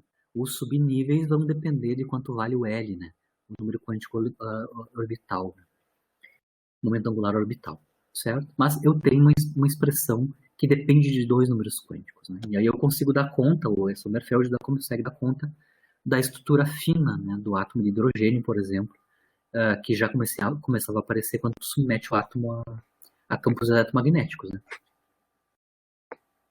Também nesse modelo do Sommerfeld, né, a primeira vez que aparece a constante de estrutura fina, quando ele calcula relativisticamente os níveis de energia, né, aparece na conta dele a alfa, né, a constante de estrutura fina. Então foi Sommerfeld o primeiro a designar ou definir a constante de estrutura fina, que ela aparece explicitamente nos níveis de energia, né, no modelo dele com conta relativística com órbitas elípticas. Né. Então, para o mesmo N, para diferentes L, eu vou ter subníveis de energia. Consigo, então, explitar, né, separar os níveis em termos de subníveis, né. A diferença entre subníveis é muito pequenininha, tá? Eu vou fazer aqui o caso só numérico para vocês entenderem, tá? Por isso eu estou com o número quântico principal igual a 2, tá? Esse número quântico principal N igual a 2 do Bohr corresponde à soma do NR e do Nθ ou do NR com um L, né? O Nθ é L mais 1, tá? Então, no caso se N igual a 2, certo? Os dois valores possíveis para o Nθ rodar aqui é 1 e 2, perdão. Tá? Ele só pode cobrir só esses dois valores para dar como resultado N igual a 2. Tá? Isso corresponde ao L ser 0 ou 1. Lembra que Nθ é L mais 1, né? Então isso corresponderia também a assumir L igual a 0 e 1. Tá? Então para N igual a 2 eu tenho dois subníveis. Então, para o número quântico principal 2, eu tenho dois subníveis que correspondem ao número quântico L, valendo 0 e 1. Se eu calcular qual é, que é a diferença entre esses dois subníveis associado ao nível N igual a 2, conta explícita usando essa expressão aqui do Sommerfeld, tá? Eu vou ver que a ordem de grandeza da separação entre esses dois subníveis é 10 na menos 5 vezes a energia do estado fundamental. Tá? Então, isso aqui é 100 mil vezes menor que a energia do estado fundamental do átomo de hidrogênio. Ou seja, é muito, muito, muito fininha o valor da energia entre um subnível e outro. Então, por isso que a gente quase não enxerga, né? A estrutura de subnível tem que ter uma alta precisão na medida para a gente conseguir enxergar os subníveis. Né? Então, aqui eu vou comentar a estrutura fina do espectro, né? Vou fazer um exemplo explícito aqui, né? Vou mostrar explicitamente como é que é a cara dos níveis de energia no modelo do Sommerfeld, né? Então, no modelo do Sommerfeld, para cada nível de energia N, né? 1, 2, 3, 4, quando eu vou aumentando o N, obviamente eu vou aumentando o número de L's, né? Correspondentes. Então, eu vou começar a aparecer subníveis. Então, para N igual a 2, a gente viu que tem 2 subníveis. Para o N igual a 3, eu vou ter 3 subníveis e assim por diante, tá? Lembrando que a diferença entre os subníveis é muito pequenininha, né? Se eu estou com um N muito grande, a diferença é quase imperceptível, né? Entre um subnível e outro, tá? Mas, a princípio, o modelo do Sommerfeld consegue dar conta da estrutura fina medida para o átomo de hidrogênio, certo? E, claro, não descreve tudo, né? Como eu falei para vocês, tanto o modelo do Bohr como o Sommerfeld, ele não me diz qual é, que é a probabilidade de ocorrência, né? De uma transição, porque eu posso agora ter transições não entre níveis, mas entre subníveis, tá? Entre subníveis. Aqui está mostrado várias transições possíveis entre subníveis, tá? Subníveis e um nível. Por exemplo, aqui, ó, nessa parte aqui, eu estou fazendo uma transição de subníveis do nível 2 para o estado fundamental. Né?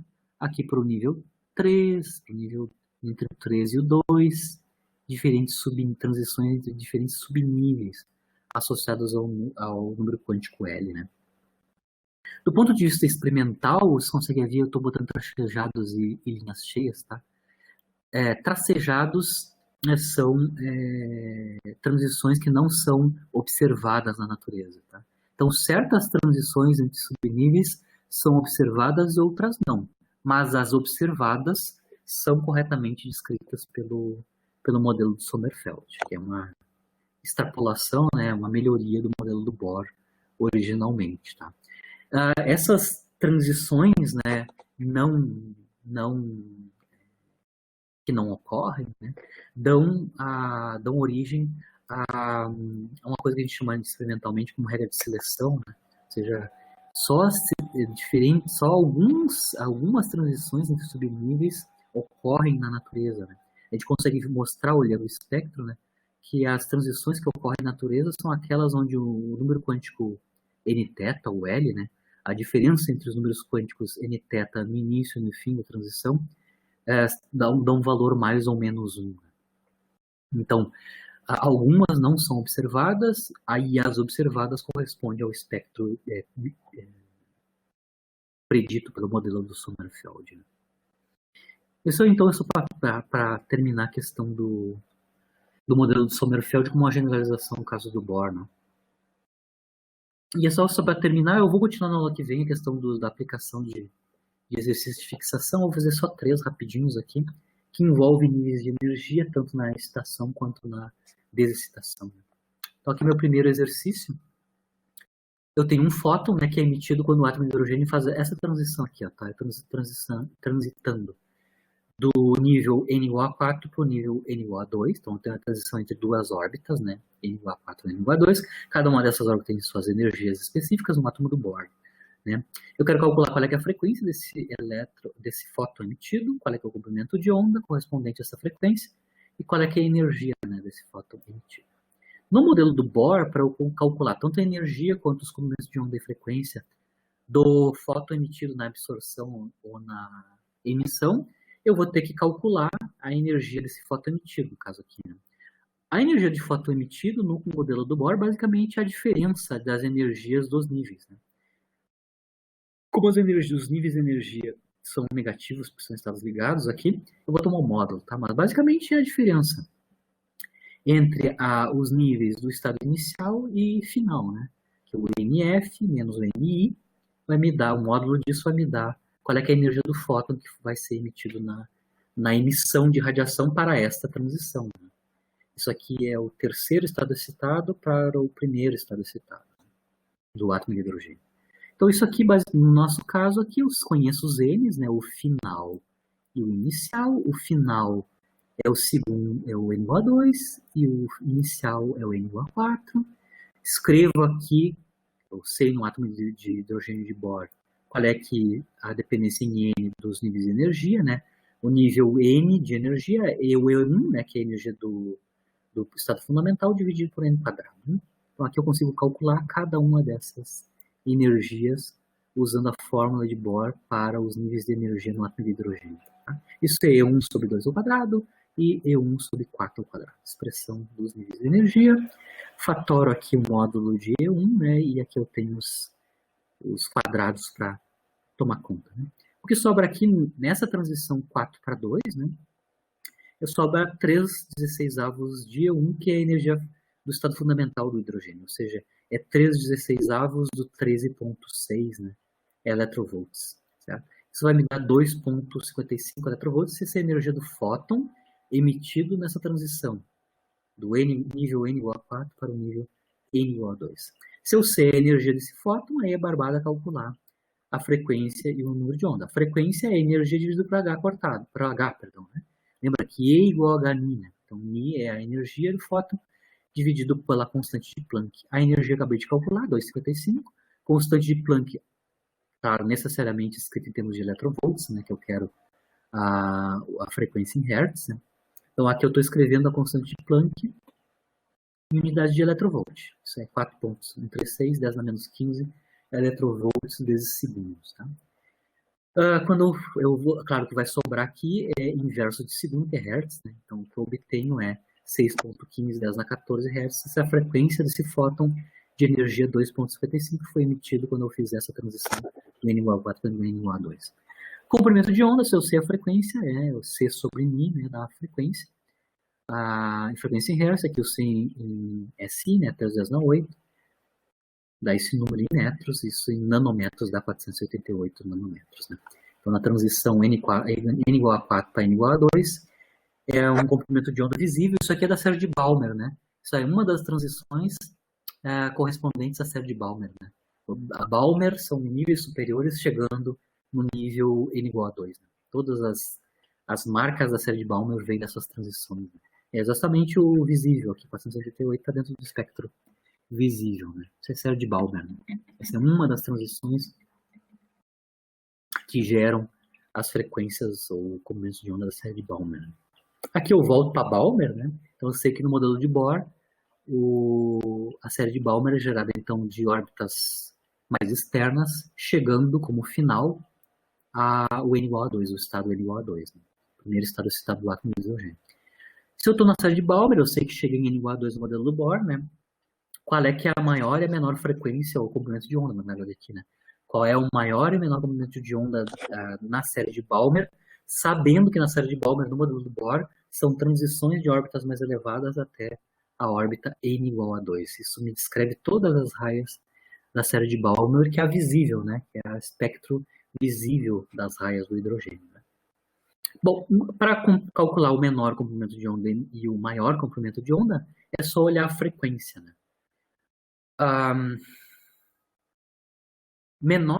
Maior comprimento de onda, vamos começar com maior comprimento de onda. Né?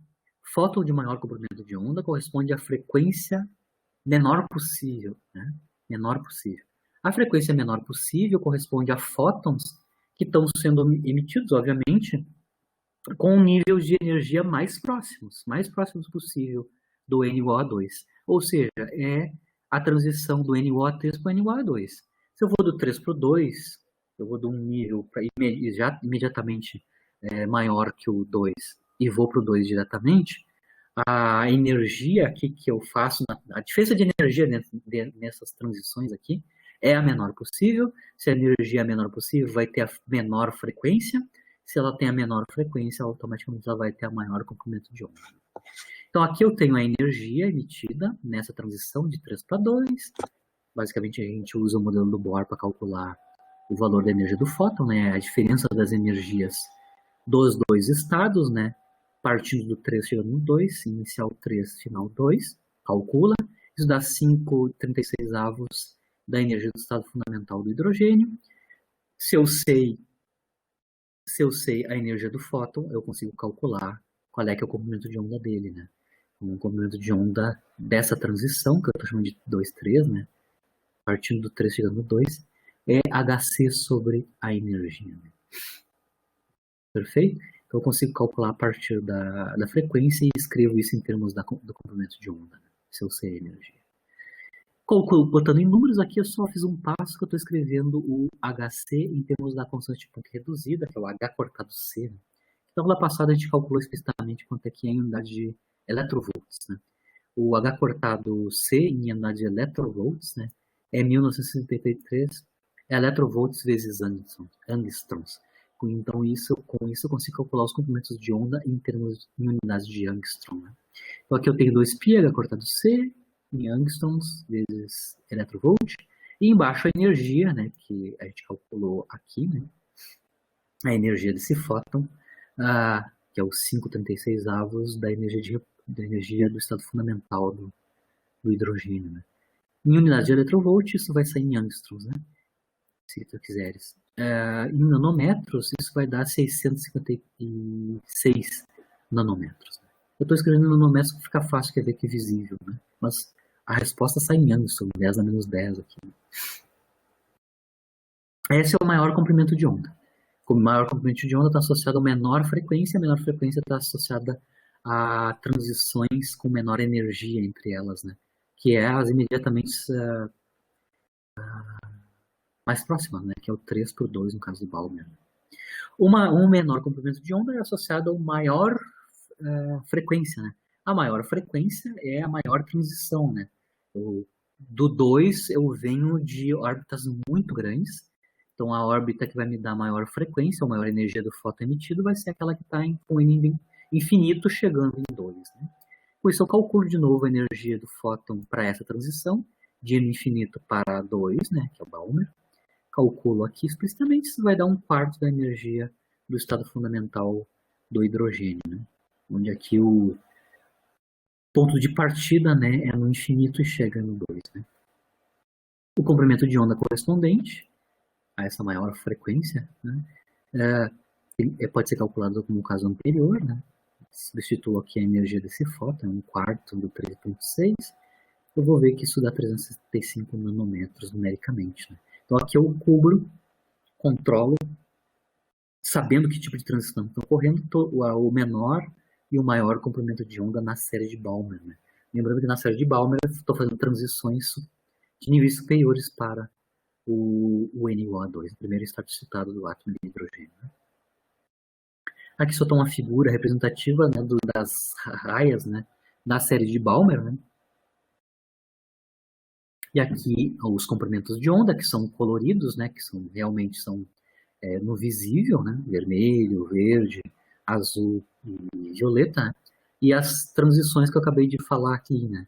Uma que tem maior comprimento de onda, né, é a transição do 3/2, e as outras cores, né, na série de Balmer, né, são as transições das órbitas superiores, 4, 5, 6 e assim por diante. Tem um limite, claro, aqui que eu acabei de mostrar, né, quando eu venho de N igual a infinito. Né. Cada uma dos comprimentos de onda da série de Balmer estão mapeadas pelas suas transições, sempre vindo de cima e chegando no N igual a 2. Né. O Lyman é quando eu chego em N igual a 1, e as outras séries correspondem a um certo nível de chegada. Né? E só para encerrar, um último caso aqui, eu tenho um átomo de hidrogênio. Tá? Ele está inicialmente no estado fundamental, que em geral isso é quando é átomo de hidrogênio a temperatura ambiente. Né? Temperatura ambiente, na aula passada eu mostrei que a temperaturas baixas, a maior parte dos átomos estão no estado fundamental, o grosso, né? A maior parte também. Para eu ter átomos já no estado excitado, no primeiro estado excitado, eu preciso de uma temperatura altíssima já. Né? Isso só ocorre em estrelas. Né? Ou se eu boto muita energia, ou seja, se eu excito muito através de diferenças de potenciais, ou excito com corrente elétrica com alta amperagem para excitar o átomo. Né? Mas do ponto de vista de átomos, só a temperatura ambiente, a maior parte está no fundamental. Aí eu excito de alguma maneira, por exemplo, colocando corrente, né, nos átomos, ionizando eles. Né? Aí eu excito eles para o N igual a 4. Então ocorreu, ele estava no fundamental, foi excitado e chegou no N igual a 4. Ele não fica para sempre no N igual a 4, tem um tempo finito, cada ordem de nanosegundos. Né? Fica lá nesse N4 um tempinho, usando nanosegundos, e depois baixa. Vai desexcitar. Claro que a desexcitação, certo? Ele pode fazer várias transições até chegar ao estado fundamental de volta, né? Que é a tendência dele natural, é tentar chegar num estado mais de configuração mais estável, que é o estado fundamental, né? E aí eu quero saber, para fazer essa transição, né? Ou seja, excitar do estado fundamental para o 4, qual é que é o fóton que foi absorvido para ocorrer essa transição. Então, aqui primeiro, para absorção, eu quero saber qual é que é a energia do fóton para ocorrer a transição do fundamental para o 4, e depois, na emissão, eu quero ver todas as possibilidades, né, na desexcitação, quais são as frequências dos fótons que vão ser possivelmente emitidos quando esse átomo desexcita. Né? Então, na excitação, ele está no estado fundamental, N igual a 1, e vai para o N igual a 4, eu consigo calcular qual é que é a energia do fóton que foi absorvido para eu fazer essa transição. Lembra que no modelo do Bohr, para eu ter excitação, eu tenho que absorver fótons com uma determinada frequência, com uma determinada energia. Né? A energia desse fóton, a gente já sabe no modelo do Bohr, é a diferença entre os níveis de energia para a excitação. Né? Do N igual a 1 para o N igual a 4. Tá aqui. Final inicial. Escrevo isso em termos da energia do estado fundamental, que é o E1. Aqui estão os números quânticos principal, né? Do 1 e 4. A chegada é no 4, partindo do 1, né? Inicial e final. Consigo mostrar que isso é 15/16 a energia do estado fundamental. Então, isso em electrovolts tem uma certa quantidade que eu vou calcular aqui. Tá? Se eu sei a energia desse fóton, que foi usado, que foi absorvido para a transição do estado fundamental para o N igual a 4, eu consigo calcular diretamente a sua frequência, né? Estou chamando de frequência 4,1, né? Que é parte do 1 e vai até o 4. É basicamente a razão entre E, a energia desse fóton absorvido, e a constante de Planck. Tudo em electrovolts. 15/16 E1 é a energia nessa transição.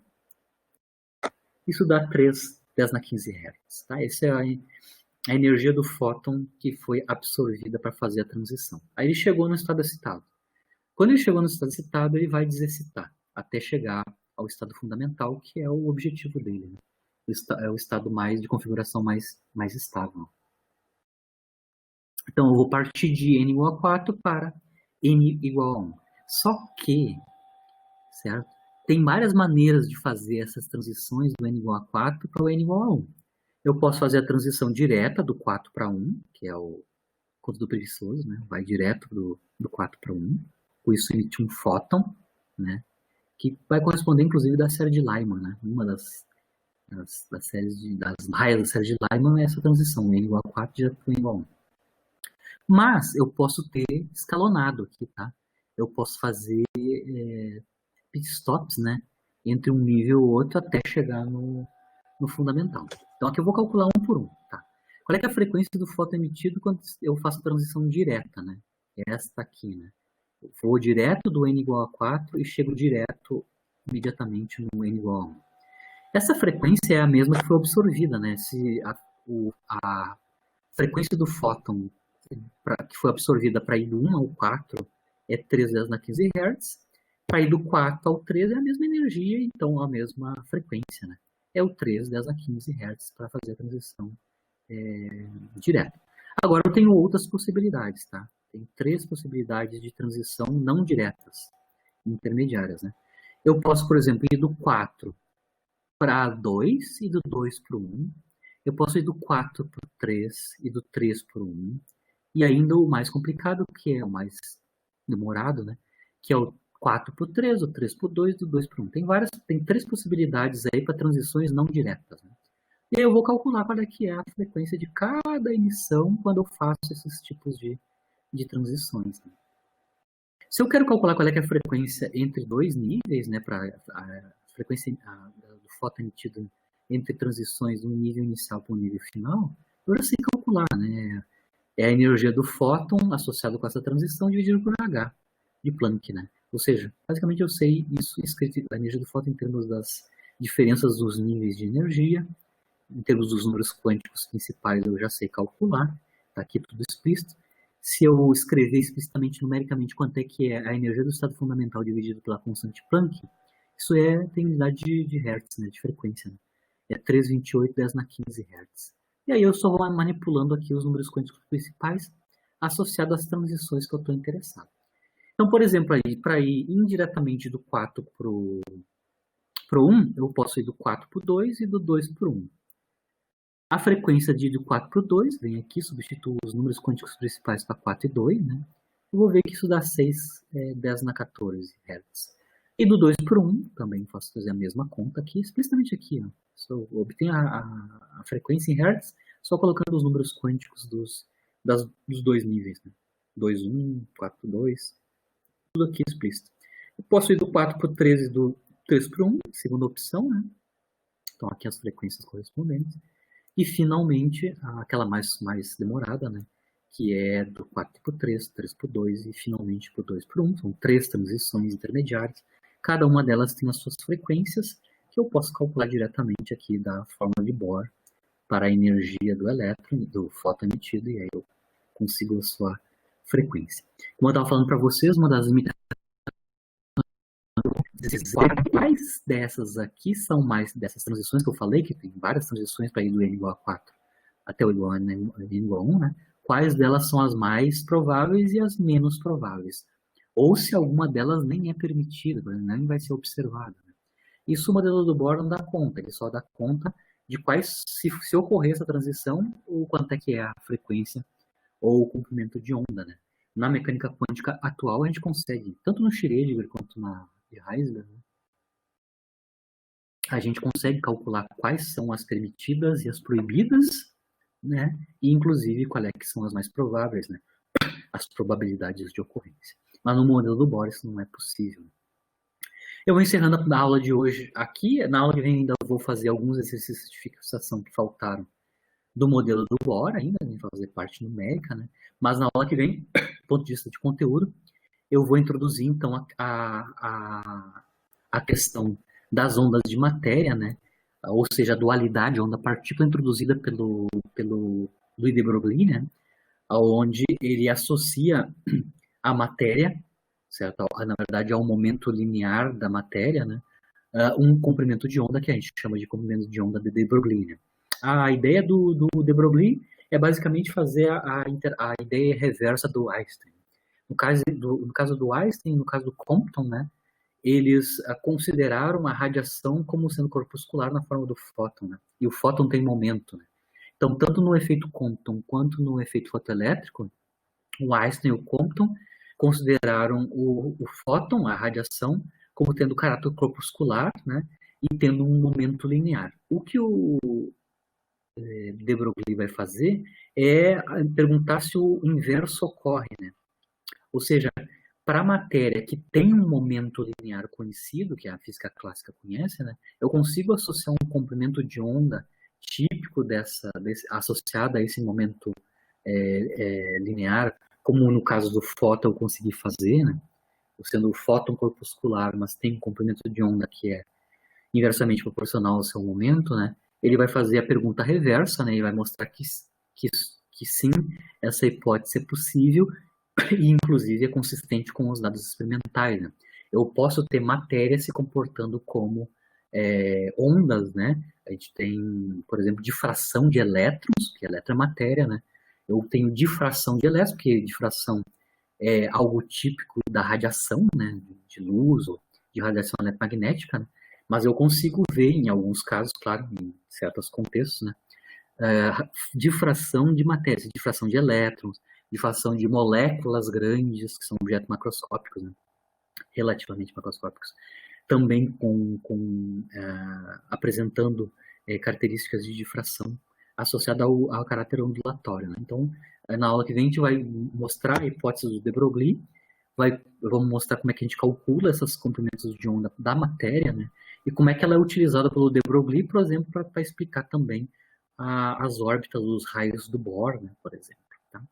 E também eu vou usar um pouquinho a discussão do comprimento de onda de Broglie, que caracteriza a partícula, né, para a gente discutir um pouquinho também a questão que as partículas em nível quântico são indistinguíveis, né, porque elas têm um comprimento de onda de Compton comprimento de onda de Broglie associado, elas têm uma certa resolução, e aí quando eu estou no mundo microscópico, eu não consigo fazer distinção entre as partículas, né, como eu faço no caso clássico. Né. Na aula que vem a gente vai desenvolver bastante essa parte da dualidade onda-partícula, ou seja, associar a uma partícula a um comprimento de onda, né, com a mesma forma como a gente fez com o fóton, né, radiação com momento, e esse momento está associado com o comprimento de onda naquela radiação. Né. Então aqui eu já coloquei algumas referências, né, uma é o próprio apresentação do Nobel em 29 do de Broglie, né, onde ele explica a teoria dele, né, ele propôs isso na tese do doutorado dele. Tem um artigo super interessante, na verdade não é um artigo, é uma apresentação do Roberto de Andrade Martins, né, que é um pesquisador fantástico lá da USP, da história da física, né, principalmente a parte de física moderna, ele tem uma apresentação muito interessante, bem extensa, da proposição do de Broglie até chegar na mecânica quântica ondulatória, né, de Schrödinger. Né. E, finalmente, um artigo do Bates, né, onde ele desenvolve um pouco didaticamente o conceito de onda piloto, que é uma das maneiras que o de Broglie pensa que ocorre as órbitas eletrônicas. Né. Ele tem uma maneira de descrever como é que o elétron orbita nas órbitas de Bohr, né, associando ao elétron o comprimento de onda, que é o comprimento de onda Compton, como é que a órbita se mantém, na verdade, como é que ele descreve o movimento de partículas de matéria através de uma onda, que é a chamada onda piloto, na ideia do de Broglie. Então, eu encerro por aqui, estou me estendendo muito, né? Encerro por aqui e fico aberto a perguntas, né? Questionamentos. Uma pergunta, uma dúvida. A atividade 2 já está lá, né? Você tem até sexta por aí, precisa de noite, né? Para fazer ela, né? Alguma dúvida? Alô? Opa, fala aí. Só lá na atividade 2, professor, o senhor dá uma verificada na questão 4, porque nas respostas ali está tendo uma dubiedade ali de resposta. Aí, se tiver correto, está correto. É só gostaria que o senhor desse uma olhada na questão. Só me lembrar que no caso, o Moodle para vocês, ele sorteia, né? Eu botei 4, 5 questões, mas ele vai rodeando. Para cada pessoa, ele faz uma mistureba da ordem das questões, né? Imagino que você está falando, eu acho que é da lista 2, né? Da atividade 2, né? A atividade 2 é que tinha uma resposta que dizia a letra tal tá certa e a letra tal tá certa. Se ele bagunçou as letras ali, então não sei que letra é que ele está dizendo que é a certa e é a correta, porque está dando na mesma letra D, dizendo que a letra D está certa e é justamente essa a letra D. Então tá dando as duas, a letra, uma letra, dizendo que a letra A e a letra D está certa, mas só que é na letra D.